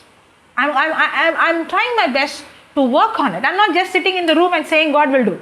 That doesn't work like that. You step out by faith. Faith always has action. And the Lord told me, if you're going to see such glory, are you ready to face such persecution? The Lord said, the reason why that glory is not manifested is also because of my love. Because the more you see the power demonstrate, the more you see the opposition come against. Are you prepared to handle it? If you're not prepared in the word of God, when persecution comes, gone. You're ding dong. You keep wavering. You cannot take the pressure. When we are going to see that kind of revival in Goa, which is already begun, I already see it. When we are seeing that kind of revival, we are also going to see opposition. We are also going to see persecution. Not from outside, inside. Are you ready to face it? Hallelujah. Hallelujah. Thank you, Jesus. Praise you, Jesus. Okay. Now, I started in the sower and the seed, right? Yes. Now, in the sower and the seed, the good soil is the soil that had to pass through the first soil, second soil, third soil, and then the fourth soil. When Jesus spoke about the good soil, he said the good soil is the soil which is patient, which is long-suffering. A good soil is a soil which has a good heart. Now the soil speaks about the heart. Now when Jesus went to sow the seed is the word. The soil is the heart. The seed is the same, but the heart is not the same. Now, the day I received Christ, do you think only I received or many people received? Do you think all of them are seeing the same what I am seeing? Not necessary. Some might be even seeing more than me. Some might reach somewhere else. I am still here. Some would have been somewhere where they don't even see any power miserably living a life. Possible. But was the word given to everyone the same? Yes. But was the heart that received the seed the same? No. The seed, the word is not the one that is going to bring the seed is not going to determine. The heart is going to determine. The seed works the same. But the good news is we all start from the first soil. None of us can reach the last good soil. That's the good news. Today if I see result, I don't see result in all the areas. There are areas. Now for example, I did not see the eyeballs popping immediately. But days are coming, I'm going to see instantly eyeballs popping. I believe it. I believe it 100%. See, if I don't start somewhere, how will I end there? And that day is not very far. It's very close. I will see. I am seeing eyeballs instantly popping. I am seeing hands instantly popping. Legs instantly popping. I'm seeing it. I'm believing it. I'm speaking it. And I'm working on it. I'm not just saying. I'm stepping out and I'm speaking faith. I'm speaking. Whether I see or I don't see, I still believe. Because I am sure this system works. If I did not see working, there is somewhere something I'm missing. But this works 100%. This is not a storybook. This is real. But I also started in the first soil. You know what is the first soil? The seed fell on the pathway. And the Bible says the birds came and ate it up. You know what is that? The devil came and ate what? Okay, now I'm going to come. Yeah. Did I ask you? You ask. I asked her, no. Okay, now, did the seed fall on the pathway? Did the bird came and eat it up? Now, did the disciple go to Jesus and ask Jesus, we did not understand? What did Jesus say? This mystery is revealed not to everyone but to... So, is the secret revealed to everybody? God is not partial, but the secret is not to everyone. Only the one who seeks, the one who spends time, the one who gives topmost priority. For me, when I was in college, I used to have a lot of project work and all those things. I was doing psychology. And I would feel sometimes I am so busy with my semester, my exam, my project. And I couldn't get that word, and I would feel myself, what I do? Immediately 2 days I'll take off. I'll put everything. I'll put my mobile aside. I'll put my record aside. For me, I can fail in my exam, no problem. But I cannot fail in my relationship with Jesus. I trained me like that. I trained myself like that. Failing in exam is okay. But not building my relationship with Jesus is not okay. I trained myself from the beginning. For me, if I failed in my project or I lost my job, that's why when I was working, when my boss asked me to transfer, I said, I'm not going to get transferred. I'm doing God's business there. For me, job is second. I told my director directly. For me, your work, what I'm doing in the company is second. First, gospel. Now, he might say, no, I'm not giving you a job. Go. For me, okay, I can lose your job. I don't want your job. But I cannot lose what God has called me to do. That was my attitude always. Now, that doesn't mean I have never failed or I never drifted. I drifted. I did fail. There were times I allowed unbelief. I did allow doubt. But I never quit. In these 15 years, 2007 till now, I never quit. Praise God. That is not because of my strength. It's because of His grace. But I failed many a times. Miserably, I failed. How many times we come to a place where we say, this is so important. I'm ready to go through. I am ready to lose anything. Actually, I was even ready to lose my masters. Because there was a meeting. In that meeting, if I take my sister, she was in a big trouble. She was about to commit suicide. She was about to give her life. And before that, she saw me like a fool. What you're talking nonsense. But when she came to a place where she has to give up her life, she was ready to listen to anything I said. So she was ready to come for this retreat. But that was my final master's project. My final project. If I don't do that project, I don't get my master's. You know what I said? My sister's soul is more important than my master's. It's okay. I am ready to lose my master's. Now, am I giving value for the word? More than... But people in the world are different. Exam is first. Word is? Getting good marks is first important. Now you know why you are not seeing the result I am seeing. Because you are not ready to compromise what I am compromised. Because you are valuing something else more, that's why you are not able to see what I am seeing. If you also value what I value, you also will see the glory I see. Now you understood? But you are not ready to pay the price. Because for you, the world system is more important than the God system.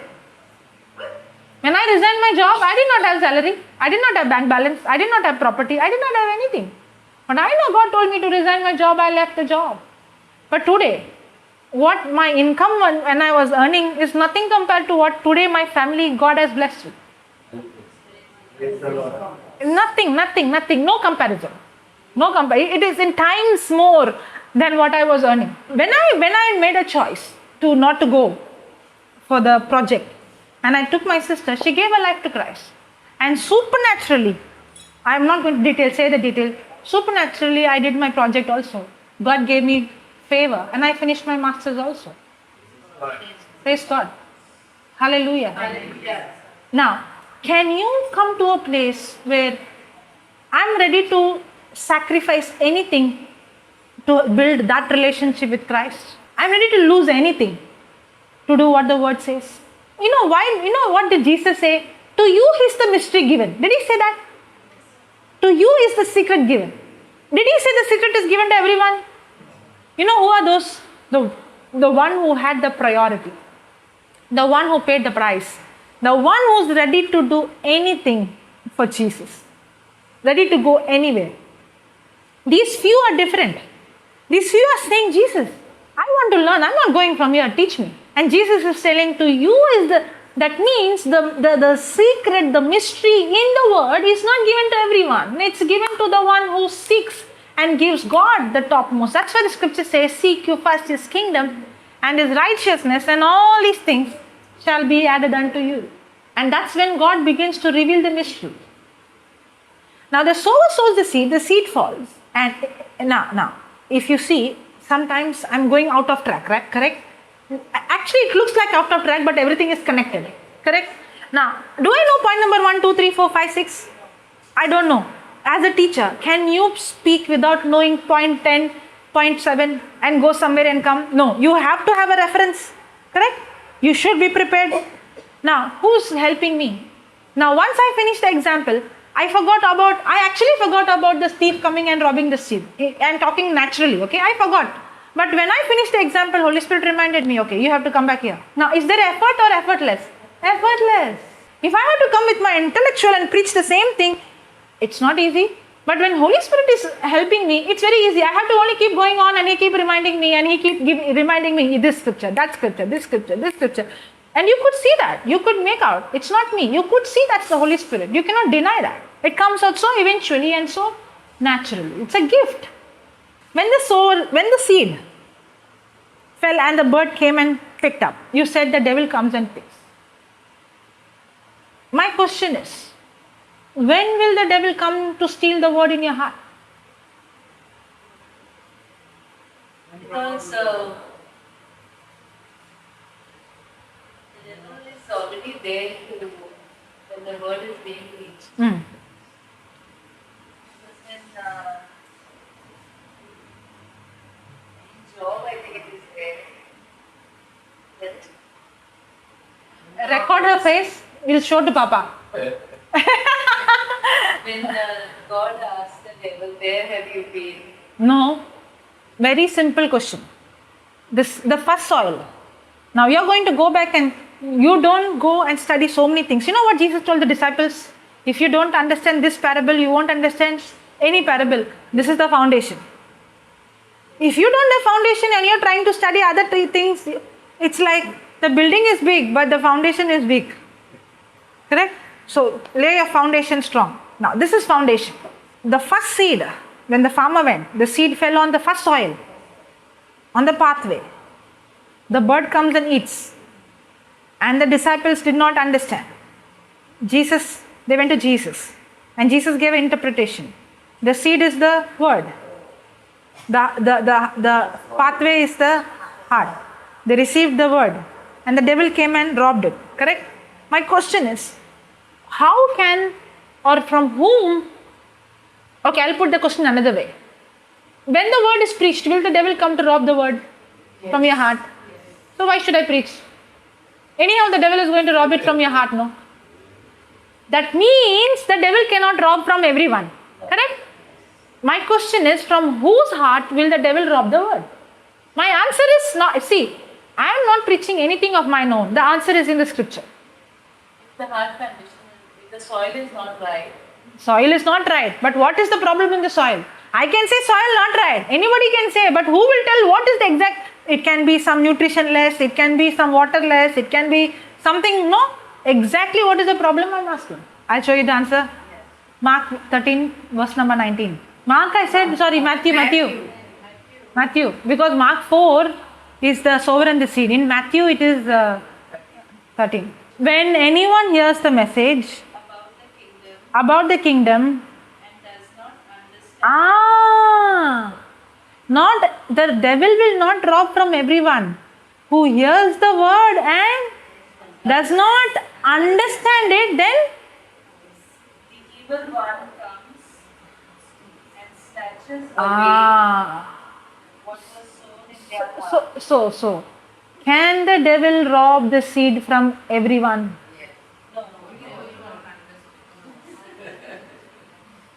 Only from, not from everyone. So the first step is what?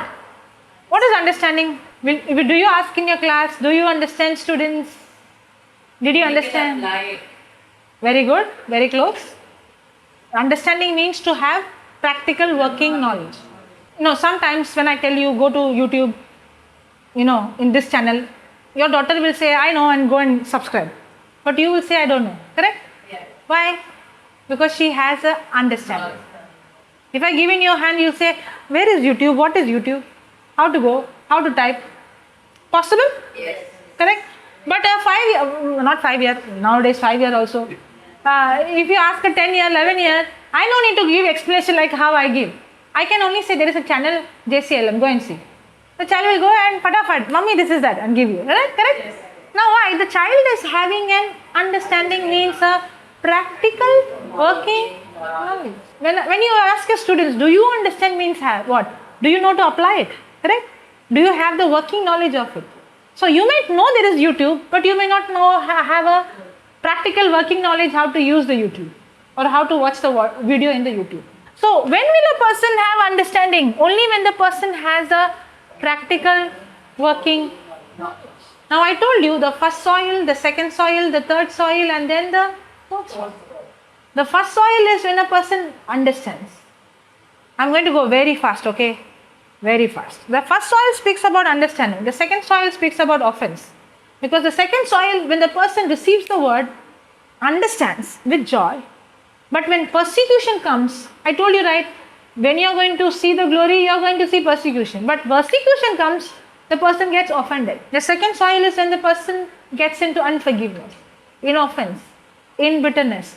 This second category is the person who passed the first test. The first test is the person doesn't understand.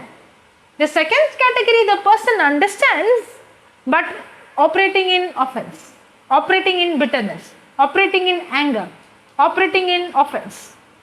The person lost. Now, the third category is the person has understood it, the person has overcome bitterness, but the person is now getting into worry, cares of this world, desires of the world, the riches, mammon, riches of the deceitful riches of this world, and slowly going back into old sin. Correct? Now, when a person, that means there is a process of overcoming each day. And the good news is the word itself has the potential to change the heart. The more I allow the word to remain in my heart, the heart begins to change the seed begins to change the heart condition. So when I come to the good soil is cultivated. That's why the good soil is a soil where patience is produced, maturity is produced. Because the good soil has gone through trials and tribulations and problems. And it is not the trials that makes your heart mature. No. It's the word that you apply in the midst of the trial. It's the word that makes your heart mature. And that's when you begin to see what? The harvest. Now everything God has given us, He has not given us in the form of a harvest. Everything God has given us, He has given us in the form of a seed. If I have to see the harvest, then I have to learn to unlock the seed. If I have to unlock the seed, then the seed has to be planted in the good soil. Otherwise, I will never see this word manifest in my life. Hallelujah. Hallelujah. Now, in my life, there are many areas I see result. You know why? In some areas, I have seen my life progress from the first soil to second soil to third soil to fourth soil. But in some areas, I am still in the first soil. That means it's a lifetime progression. We are all in work in progress. Are you understanding? If I am saying I am fully progressed, then I am just like Christ. No, I am not like Christ. I am like Christ in my spirit. But in my soul, mind and my physical, I am still in progress. If I want to see the change in my life, then I have to understand the system of the seed. The seed, when I plant a seed, will I see tomorrow? Today I plant the seed, tomorrow I will see the fruit? No. Or the seed has to remain in the soil. In the same way, if I have to see the word transform my life, will it happen in one day? No, the seed has to remain in my heart. The word has to remain in my heart. You know what transformed my life? Not just the word that remained in my heart transformed my life. That's what Jesus said. When you know the truth and when you continue the truth, then the truth shall set you free. Now, he did not say you shall know the truth and the truth sets you free. He said when you continue in the truth. Now, many times I hear one and say, I know this topic, I heard it. If I was like a person like that, no? If I was a person who heard one teaching, one sower in the seat, now how do you think I'm very sure of that scripture? I did not spend one day. I did not spend 1 hour. I did not spend 2 hours. I spent hours and days and years just to study one topic. Now, many people get fascinated with new topics, new titles. I am not like that. Till today, I stuck to very few. You know why? Because those very few I know, I don't know even in depth. The same sower in the seed, I still study because there is much more in the sower in the seed that I have not yet discovered. I don't study like everything. I study like this. I believe in going depths. I don't believe, what is the use of me studying everything and I see no manifestation? In case if I was a person who hears all the teachings and I hear everything, here one teaching, one topic here, you know how my life would be? All the time I would be wavering. If problem comes, I would be wavering. One day I will be high, one day I will be low. What do you think stabled my life? My life began to stable because I am not going and studying everything. I get into one teaching, one topic, and I go into it again and again and again and again because the word has to remain in my heart, and the seed which enters the soil first has to grow downward, not upward. What if a tree goes upward without growing downward? Little pressure falls. That's how Christian life is.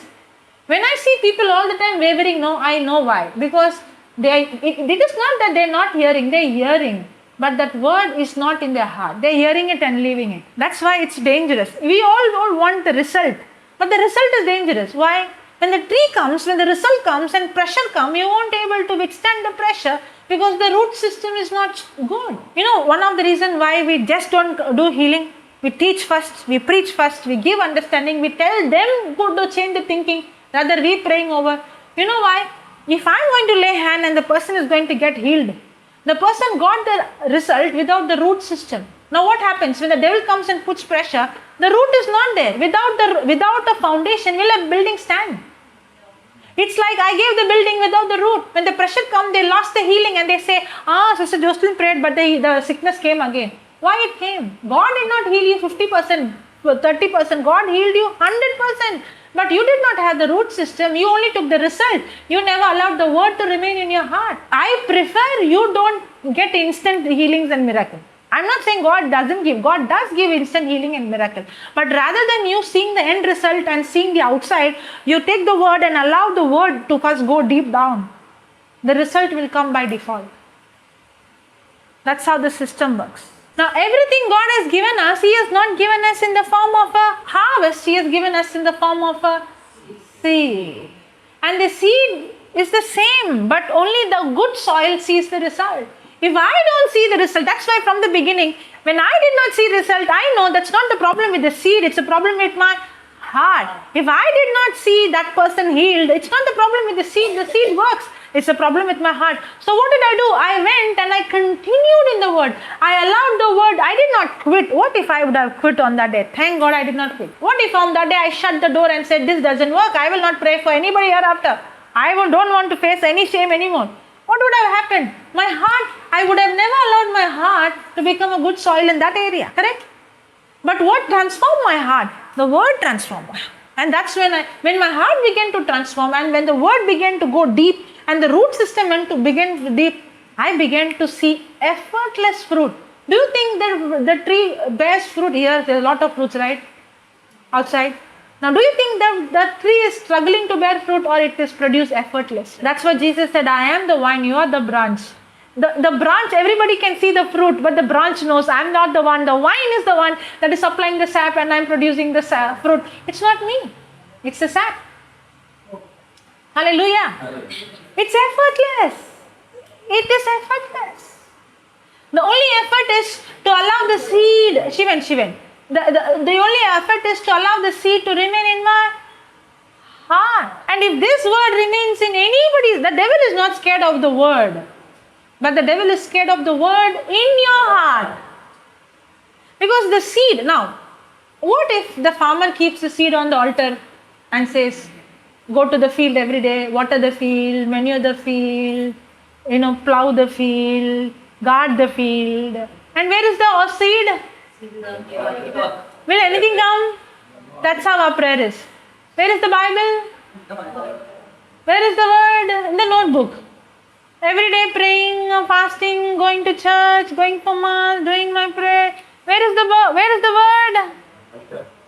How will a farmer get result when the seed is not planted? It's foolishness. Everything God has given me is given me in the form of the seed, and I have to allow the seed to be planted in my heart. Now what if the farmer plants the seed and next day expects, today I planted mango seeds. You have mangoes here? You planted and next day mangoes come? That's how we are. Today I took this word of God, tomorrow I will check, is it happening? If it is not happening, God is not working. It works. But it doesn't work the system you think. God gave this system. It works as the sower. That's why Jesus said, if you don't understand the parable of the sower and the seed, you will never understand any system, because the whole system works on the principle of the sower and the seed. That's how God created. Now, is God creating new plants, new animals? No, everything now we have God created in 6 days. But God created everything in a system of the sower and the seed. Everything has a seed in it. Every animal has seed in it. Every bird has seed in it. Without the seed, there is no multiplication. Without the seed, there is no harvest. God is not creating, God created. Everything is done in 6 days. The food you eat was created in 6 days. The water we drink is created in 6 days. Everything we have now was created. But everything was created in a system, in a principle. And the main system is the sower and the seed. The farmer has to unlock. In the same way, God is not going to heal you, God healed you. God is not going to deliver you, God delivered you. God is not going to redeem you. He has redeemed you. Christ has redeemed me from the curse of the law. God is not going to bless you. He has blessed me with every. It's written very clearly. It's done. But God is not going to give you. God has given you, but God has given me in the form of a seed. And all that I have to do is to, like a farmer, learn to unlock the seed. And the seed will only unlock when the seed remains in the soil. The same way, the seed only unlocks when the word remains in my heart. That's why I started telling you have to study the word. The word has to be in my heart. That's why the scripture was in Jesus' heart. Hallelujah. Hallelujah. Now many times we see Peter on the day of Pentecost preaching, correct? Stephen preaching. Now do you think they were preaching simply some words, or they spoke the word? Actually, when I see, I said, Lord, the day they received the baptism, they were preaching. We are not seeing that. And the Holy Spirit said, you go and listen what they preached. They preached what was already written in the Bible. Peter spoke what was written in the book of Joel. Stephen spoke what was written already in the word of God. That means the Lord told me they already had the scripture in their heart. Before they had the baptism of the Holy Fire, before the Pentecost, they already had the scriptures. They were studying the scripture. That's why they could see. Without the word in your heart, how will you get the manifestation? How do you get the result? If the word is not in my heart, do you think I can preach like this? No. The word is in my heart, but I don't know what to preach. I'm not using my mind. Holy Spirit is the one who's reminding me in all that I studied what to speak, because He knows exactly what you need now. I don't know. And I am not going to break my head to understand what you know. That's not my job. God knows. When somebody comes and tells me, I want counseling, I said, why should I give you? And they want to listen. They want me to listen to all their stories. I would tell them, why should I listen to your story? Am I going to give you a solution? If I'm going to give you a solution, then I have to listen to your story. I'm not the one who's going to give you a solution. The Lord is the one who's going to give you a solution. If He is the one going to give you a solution, why I have to interfere between you and my God?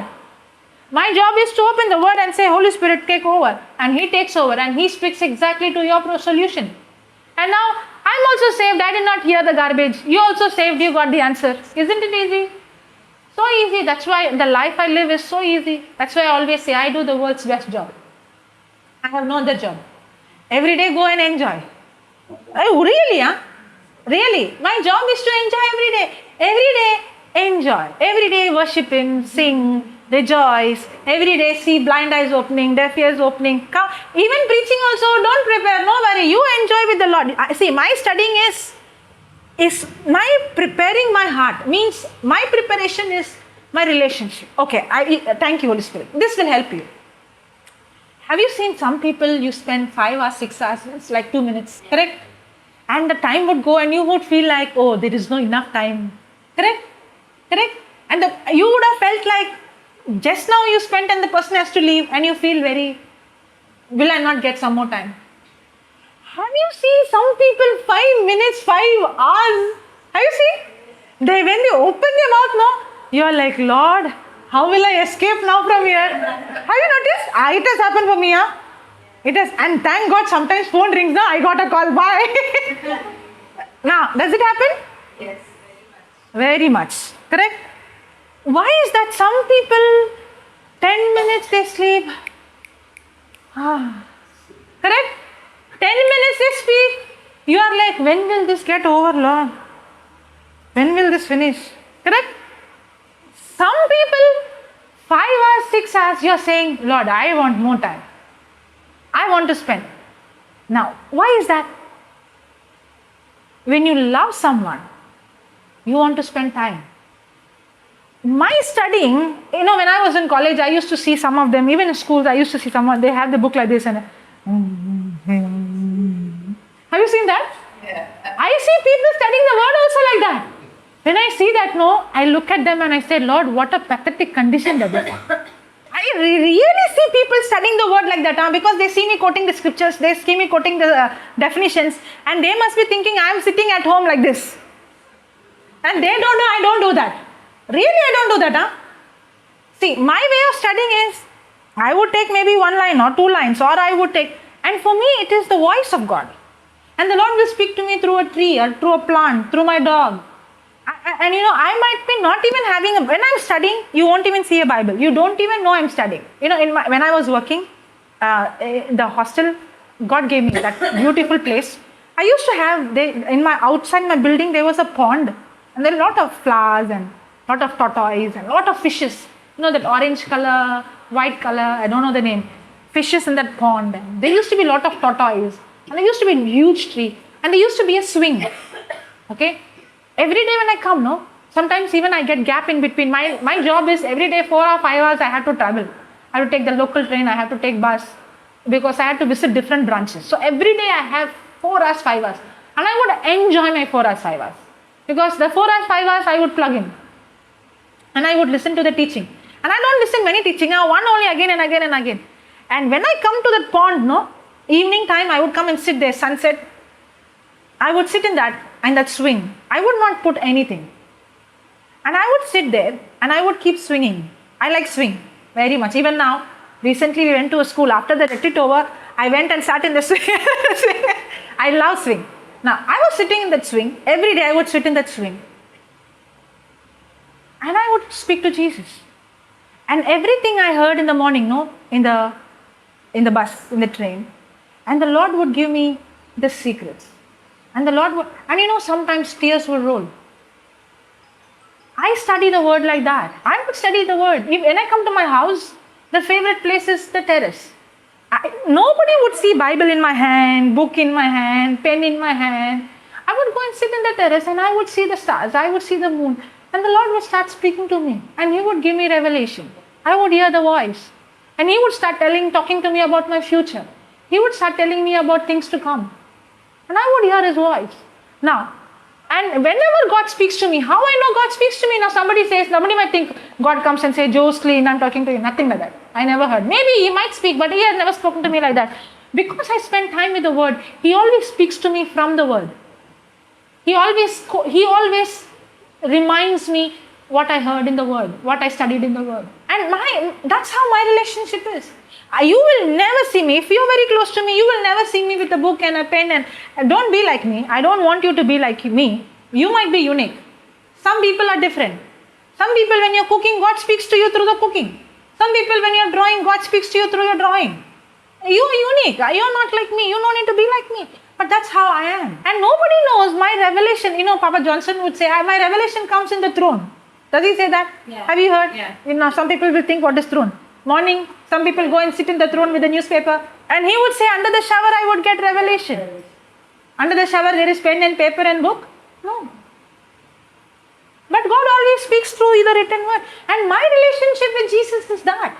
When I'm sitting in that swing, and when I'm speaking to Jesus in my heart, and He's speaking back to me, I was working, but I would keep everything aside. I don't want to carry baggage. For me, I enjoy my life. The moment I got this word, no, my life is different. I enjoy my relationship with Jesus. My studying is different. I am not like that. Open your book and I wonder how people study they make the word of God so boring. When this is not something, this is the real person. And that's why I say, I do the world's best job. I tell you, I enjoy my life because my studying also not like how you think studying is. Boring. When will I finish the syllabus? When will I finish this question? When I will finish this definition? I'm not studying like that. But I study definition. But my studying is different. Now, for example, I'm pondering on, now faith is the substance of things hoped for, the evidence of not things seen. I would keep pondering on that word. Now faith is the substance. And I would pray in tongues. And Lord, I would ask Him. And I would go and see that scripture again. If I forgot it, when I'm free, I would just go and see oh, I forgot this word. Oh, there is a word now. I did not notice this before. And then I would only spend time with that one scripture for months, even months. There are topics I would spend for years. The sower and the seed, till today I'm studying. That's why I don't go to new topics. I don't go for new scriptures. If you have heard my teaching, you would see me rolling on to the same verses. Have you seen? Why? Because I'm not interested I don't want to impress anybody. Am I not to impress anybody? If you feel I'm repeating, no, don't listen, no problem. But I'm not going to go to something new when I have not learnt more in depth about the same. Hallelujah. And I enjoy my life. I enjoy my life because it's a relationship. And when I come and stand here, I did not study to preach. I did not write notes, tomorrow I have to preach. No, my studying is not for preaching because the Lord told me every time you go and stand there, I will give you something that I never gave you before in your life. Every teaching of yours will be unique. Every teaching will be a masterpiece. When God told me that, I trusted. When I come here, that's why I'm effortless. And many times when I come and stand here, when I start, nothing comes into the mind. Don't think that every time something comes. Nothing comes. Sometimes when I come, no, everything in my physical is saying I'm sleepy, I'm tired, I don't want to preach, Lord. 4 hours, 2 hours, 3 hours, I can't. Really? It's not always like how you think. And when I come and stand here, sometimes my mood would be like I don't have any desire to preach. But I would come here and stand and I would say, Jesus, I don't have any mood, I don't have any desire, I don't remember any scripture, but you told me I'm doing. If you don't take over, nothing is going to happen. And I would start. And not once God was unfaithful to His word. He always faithful. He always showed up. He always showed up. There was not one time He never showed up. Because I always put my place in a condition. If He doesn't show up, nothing is going to work. Can you put yourself in a position where you trust God like that? Or more than that? Hallelujah. Hallelujah. For that, my heart has to become a good soil. And if my heart has to become a good soil, then I have to allow the word in my heart. The foundation should be the word. Not what he said or she said or what I heard. I have made very, very clear right from the beginning, Lord, just because my science teacher said I will not believe, just because my catechism teacher said I will not believe. If it is true, you prove to me, I will believe.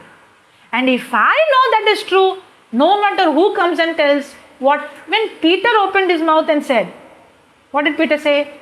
When Jesus asked, who do you think I am? What did Peter say? Peter said, you are the Messiah, you are the Son of God. What did Jesus say? Peter, flesh and blood did not reveal this to you, but my Father in heaven revealed.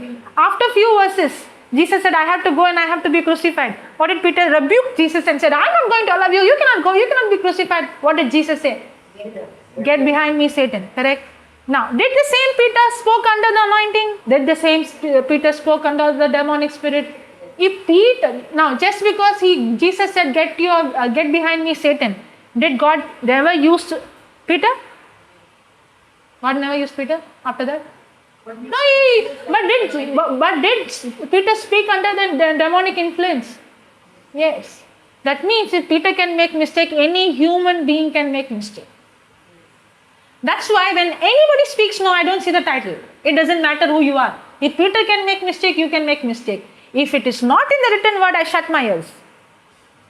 Really, I shut my ears. If anybody speaks the word and they tell that's the word of God, I will go and check and recheck. And only when I am convinced, I believe it. I don't go by title. For me, no matter who you are, even if you're Peter, you're man, you can make mistake. But my God's word will not make mistake. If it is not here, I'm not going to believe.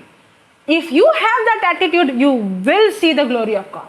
Because you're not moved by man's knowledge or man-made foundation now. You're moved by God's foundation, the written word. That's when your life becomes beautiful. You're showing me signals that time is up. Yeah. You're showing me like this, like this. How is she showing me, How long you're going to go? What is the time? She really showed me. Usually people, how they show, for me signal, they look at the time like that. Or they look at the watch like that. Or they like that. She, how she's showing? Like this, like this. She's twisting her body. Hallelujah. Thank you, Jesus. Praise you, Jesus. Now, I have asked this many doctors, okay? I preach for doctors. I preach to doctors how to heal the sick. I have asked many doctors. I have asked many teachers. Can somebody preach 3 hours, 4 hours? Or 5 hours, 6 hours, or 10 hours in a day without teacher? Can you teach like that? You can only do that under the anointing. And everyone can do that if we believe. It's not only for me. But everybody is unique. Everybody has a call. Everybody has, not exactly like me, because everybody has a different gift.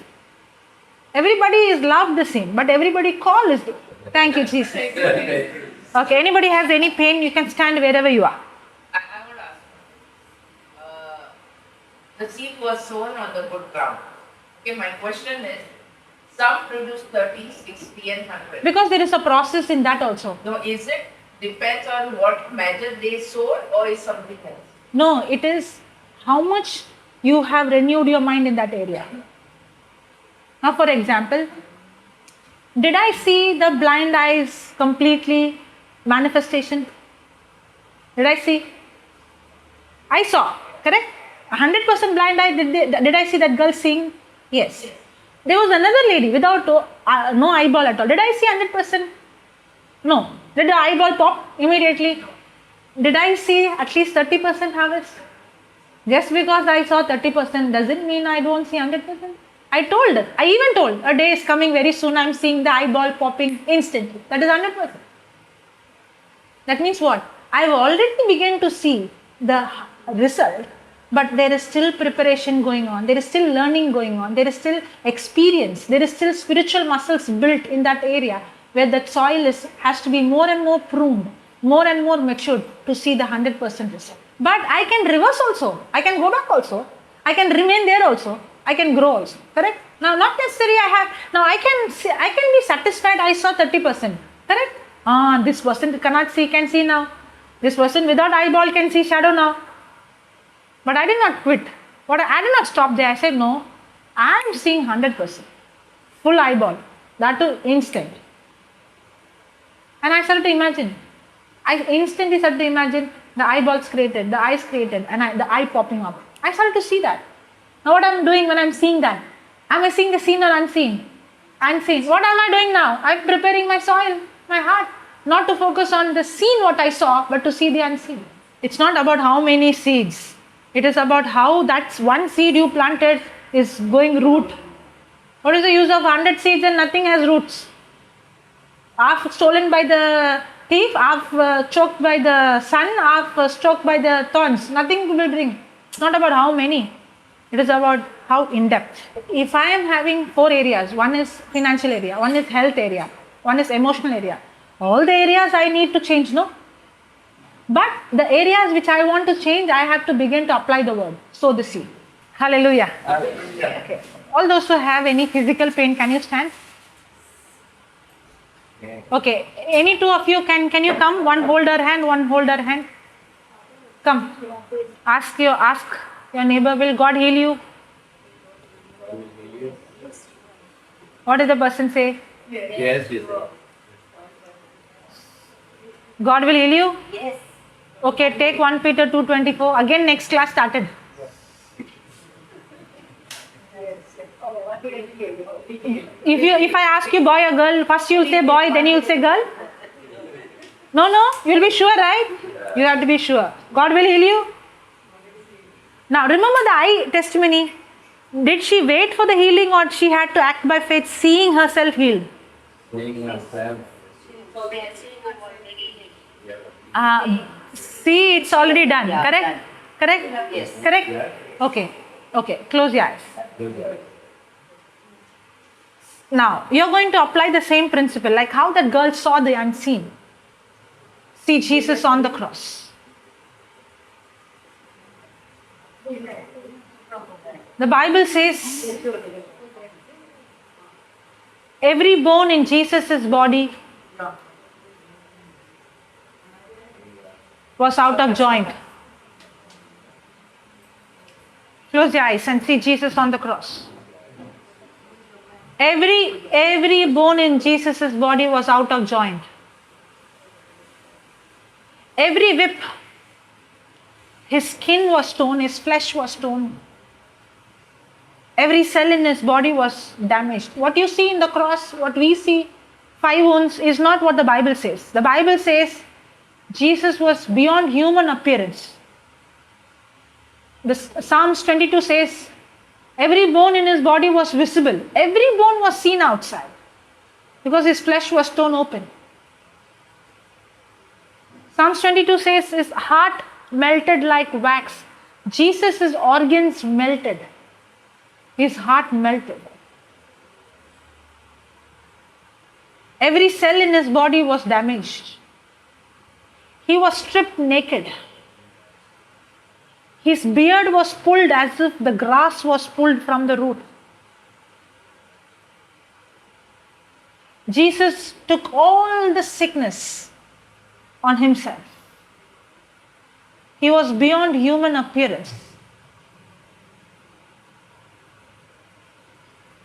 As you are seeing Jesus on the cross, every sickness in your body is sucked into his body.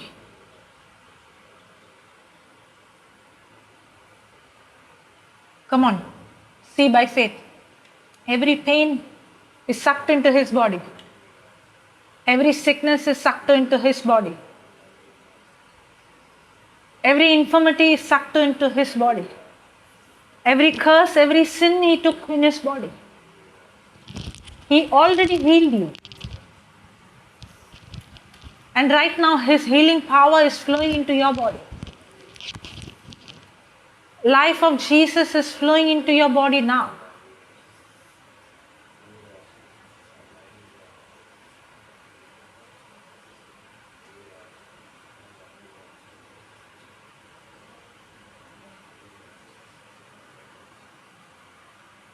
Because Jesus loves you.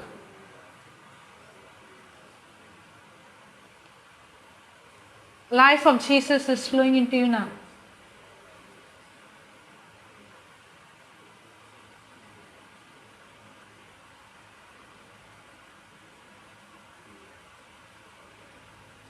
God's healing power is flowing into you now.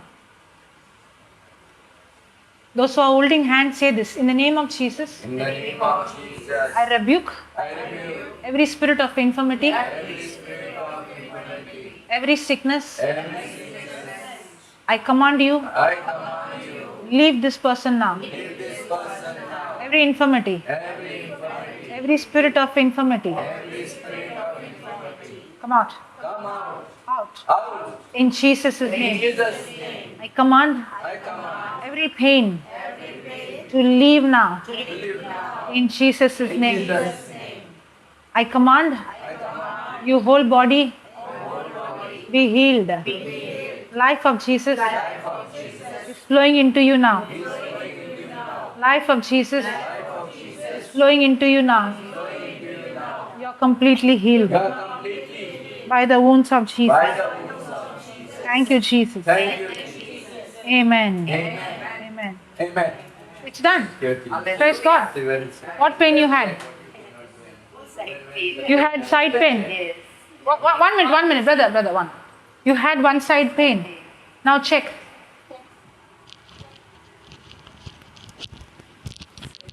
It's gone or it's less? Almost gone. How many percent? 90%? Yes, almost. I was not 10% is still, you were not able to sit. sick. The whole side you were having pain. That was too much. Your hand was not going up. Yes. Okay, now lift your hand. It was not going this much. Earlier, how much it was going? It was going this much. This much. Yeah. Now it's going this much. This much. Hallelujah. Yeah. Okay. How many percent At least about 50% now. Yeah. is gone? It's gone. So shall I fix the 50% more? Yes. Just stand behind her. Close your eyes. In the name of Jesus, I command you spirit of infirmity, you sickness, out. Out now. Leave her. I said out. Come out. In Jesus' name. I command you cranial bones, vertebrae, spine, disc, pelvic bone, be aligned now. Be aligned now. That's God's healing power flowing into you now. Yeah, that's God's healing power flowing into you. That's God's life flowing into you now. Life of Jesus is flowing into you now. Thank you, Jesus. Thank you, Jesus. Thank you, Jesus. Thank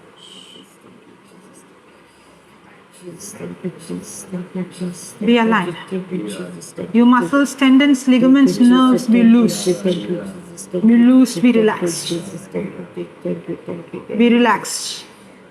Your muscles, tendons, ligaments, nerves be loose, be relaxed, be healed, be recreated, be reconstructed in Jesus' name. Now, that's God's healing power flowing into you. Thank you, Jesus. That's God's creative miracle taking place right now. Thank you, Jesus. Thank you, Jesus. Thank you, Jesus. Thank you. Thank you, Jesus. Thank you, Jesus. Thank you. Very good. Don't open your eyes. That's God's power. It's God's power on you. Thank you, Jesus. Thank you, Jesus. Thank you, Jesus. That's Thank God's you. creative power. Thank you, Jesus. There is supernatural Thank you, operation taking Jesus. place in every Thank you. cell in your Yeah. body. Thank you, Jesus. Thank you, Jesus. Thank you. Thank you, Jesus. Thank you, Jesus. Thank you, Jesus. Thank you, Jesus. Thank you, Jesus. Thank you, Jesus. Thank you, Jesus. Thank you, Jesus. Thank you, Jesus. Thank you, Jesus. Thank you. Very good. Thank you, Jesus. Very good. Thank you, Jesus. Thank you, Jesus. Thank you, Jesus. Thank you. Now lift your hand. Thank you. Praise the Lord. After how long you are lifting your hand like this? Oh, I used to live, but with the force. Okay. I used to put the force. How from long the now? life. How many years now? Almost now 1 year past. And now no pain. Now no pain. Praise God. It's just like you, Jesus. Like you, Jesus. Keep it down. Second. Give your hand. Leave your hand loose, okay? Leave your hand loose. Be loose. Thank you. Be loose. Hallelujah. Be loose. Hallelujah. Hallelujah. Thank you. Thank you, Jesus. Thank you. Thank you, Jesus. Thank you, Father. Be loosed completely. Be loosed completely. Be loose. Be loose. No pain at all, right? Hallelujah. Hallelujah. No pain, right? Here, but this. Thank you, Jesus. Be loose. Thank you, Be Jesus. loose. Come out. Thank you. Out. Your muscles, tendons, ligaments, nerves, be loosed, be relaxed. Be healed. Gone now? Hallelujah. Gone? Hallelujah. Thank you, Almost. Jesus. Almost. Praise you. Yes. Thank you, Jesus. Thank you, Jesus. Thank you, Jesus. Thank you, Jesus. Is the pain there? Yeah, Little there? little bit. Will Jesus heal you? But reduce? Yeah, reduce. Okay. Will 50% reduce? Yeah. Will Jesus heal you? Already healed. Okay, close your eyes, close your eyes. In the name of Jesus, I rebuke your spirit, you can just listen. Your spirit of infirmity, come out.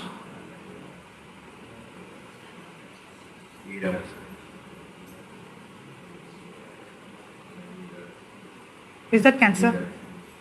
Was that cancer? No. What was that? It is stomach pain because Only pain. kidney pain, kidney Kidney. Okay. Stones. Okay. Kidney stones. Okay. I want to know what is that. In the name of Jesus, I command you stones. Jesus, you said speak to the mountain. I speak to the stones right now. Be uprooted from the root and be cast into the sea. Out now. Out. You spirit of infirmity, you sickness, come out. Out. Every pain, come out. Life of Jesus flowing into your kidney now. Yeah, receive. Receive. Life of Jesus is flowing into your kidneys now. Life of Jesus flowing into your stomach now. Yeah, that's God's power. It's God's healing power. That's God's healing power. You're completely healed. You're completely healed. Amen. Amen. It's gone now. Thank you, Jesus. Yes. Presidency. Yes. Gone. Completely. God bless. Thank you, Jesus. Thank you, Father. Some pain in my back. Now bend. There. Gone? Slide. How much gone? 90% gone? Come. Put your hand on your neck like this. No, from front, like this. This place. Okay, say this in the name of Jesus. In the name of Jesus. Somebody stand behind her. In the name of Jesus. In the name of Jesus. I'm speaking to you. I'm speaking to you. You spirit of infirmity. You spirit of infirmity. You sickness. You sickness. Come out. Come out. Out now. Out now. Out. Out. Leave your body now. Leave a body now. Come out. Come out. In Jesus' In name. Jesus' name. I command I command your cranial bones, your cranial bone, vertebrae, spine, spine, disc, pelvic bone, pelvic bone, be aligned. be aligned. Be aligned. Be aligned. Go back into normal position. Go back into normal position. Spine, Spine, disc, disc, pelvic bone, pelvic bone.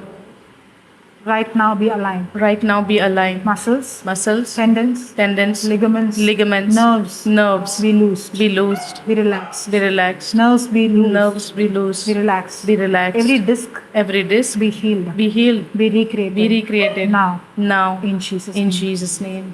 Life of Jesus. Life of is Jesus flowing into is you now. flowing into you now. Life of Jesus. Life of Jesus is is flowing into your spine flowing now. into your spine now. Life of Jesus Life of Jesus is flowing into you is now. flowing into you now. It's God's power It's flowing God's into you power now. flowing into you now. Come on, receive. Come on, receive. Receive. Receive. Receive. Come on, that's God's power. Receive. Receive. Receive in the name Oh, yeah. of Jesus. Oh yeah. Receive. Oh yeah. Jesus. Thank you, Jesus. Oh yeah. Thank you, Jesus. Receive. Receive. Receive in the name of Jesus. Receive. Receive in the name of Jesus. In the name of Jesus. Yeah. Receive. Yes. God's power is flowing into you. Yes. God's power is flowing into you now. The alignment is Life of taking Jesus. place. Receive the power of God into your body. It's God's power. In the name of Jesus. Thank you, Jesus. Thank you, Jesus. Thank you, Jesus. Thank you, Jesus. Thank you, Jesus. Thank you, Jesus. Thank you, Jesus. Amen. It's done. Ben. Thank you. Thank you. Thank you, Jesus. Thank you, Jesus. Thank you, Jesus. Thank you, Jesus. Thank you, Jesus. Thank you, Jesus. You bend 100 times. Hallelujah. Bend. All you are not bending, bend now. No pain. Hallelujah. Thank you, Jesus. No pain. Thank you, Jesus. Isn't it amazing? Yes. Yeah. Thank you, Jesus. Complete. Say loudly. While I was sitting over there and listening the word, I suddenly get a headache and like heaviness in my heart that I couldn't concentrate on the word. And I was struggling and I was fighting with the pain. And while I was listening the word, I really spoke to the Holy Spirit. Holy Spirit, take complete control of this moment because you know how much pain I'm getting now. But I'm surrendering these things into your hands. You take complete control because I want to focus on the word. And the pain was so severe I couldn't. But while we were praying a while ago, while we were standing behind, at that moment only, I was holding her hand we were praying for her, but at the same time, I was delivered from that pain. Praise God and thank you. Hallelujah. Hallelujah. Thank you, Jesus. Praise the Lord. Okay.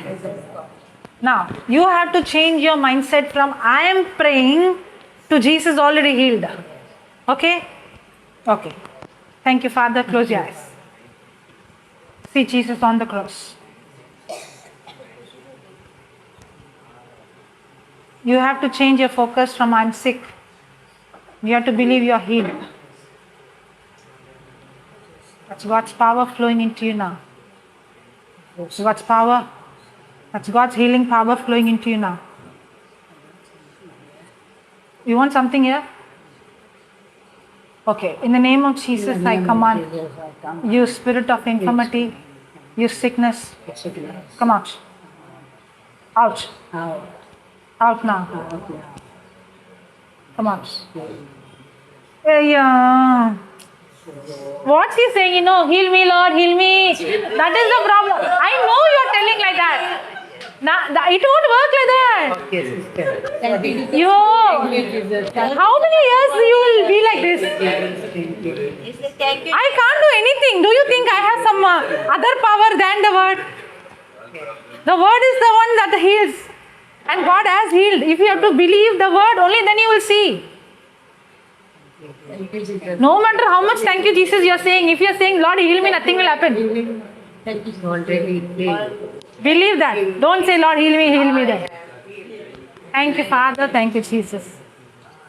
In the name of Jesus, I command your spirit of infirmity, your sickness, come out. And repent and say, Lord, I'm sorry for not believing your word.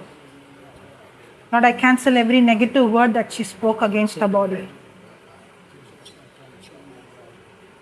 Be healed now. See, we are healing now. Be loose now. Be loose. Be loose. That's God's power. Receive. Come on, receive. Believe. It's done and receive. Be loose now. In Jesus' name, be loose. Thank you, Jesus. Amen. All done. Healed. Thank you, Jesus. Yeah.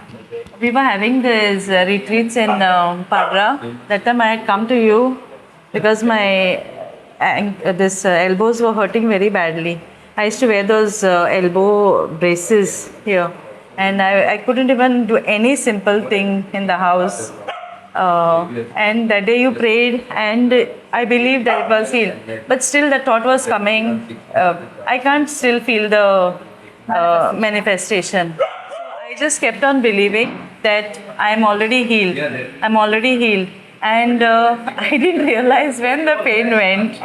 And today when I gave my sister's mother-in-law's testimony, I said, I have not yet testified that I am healed.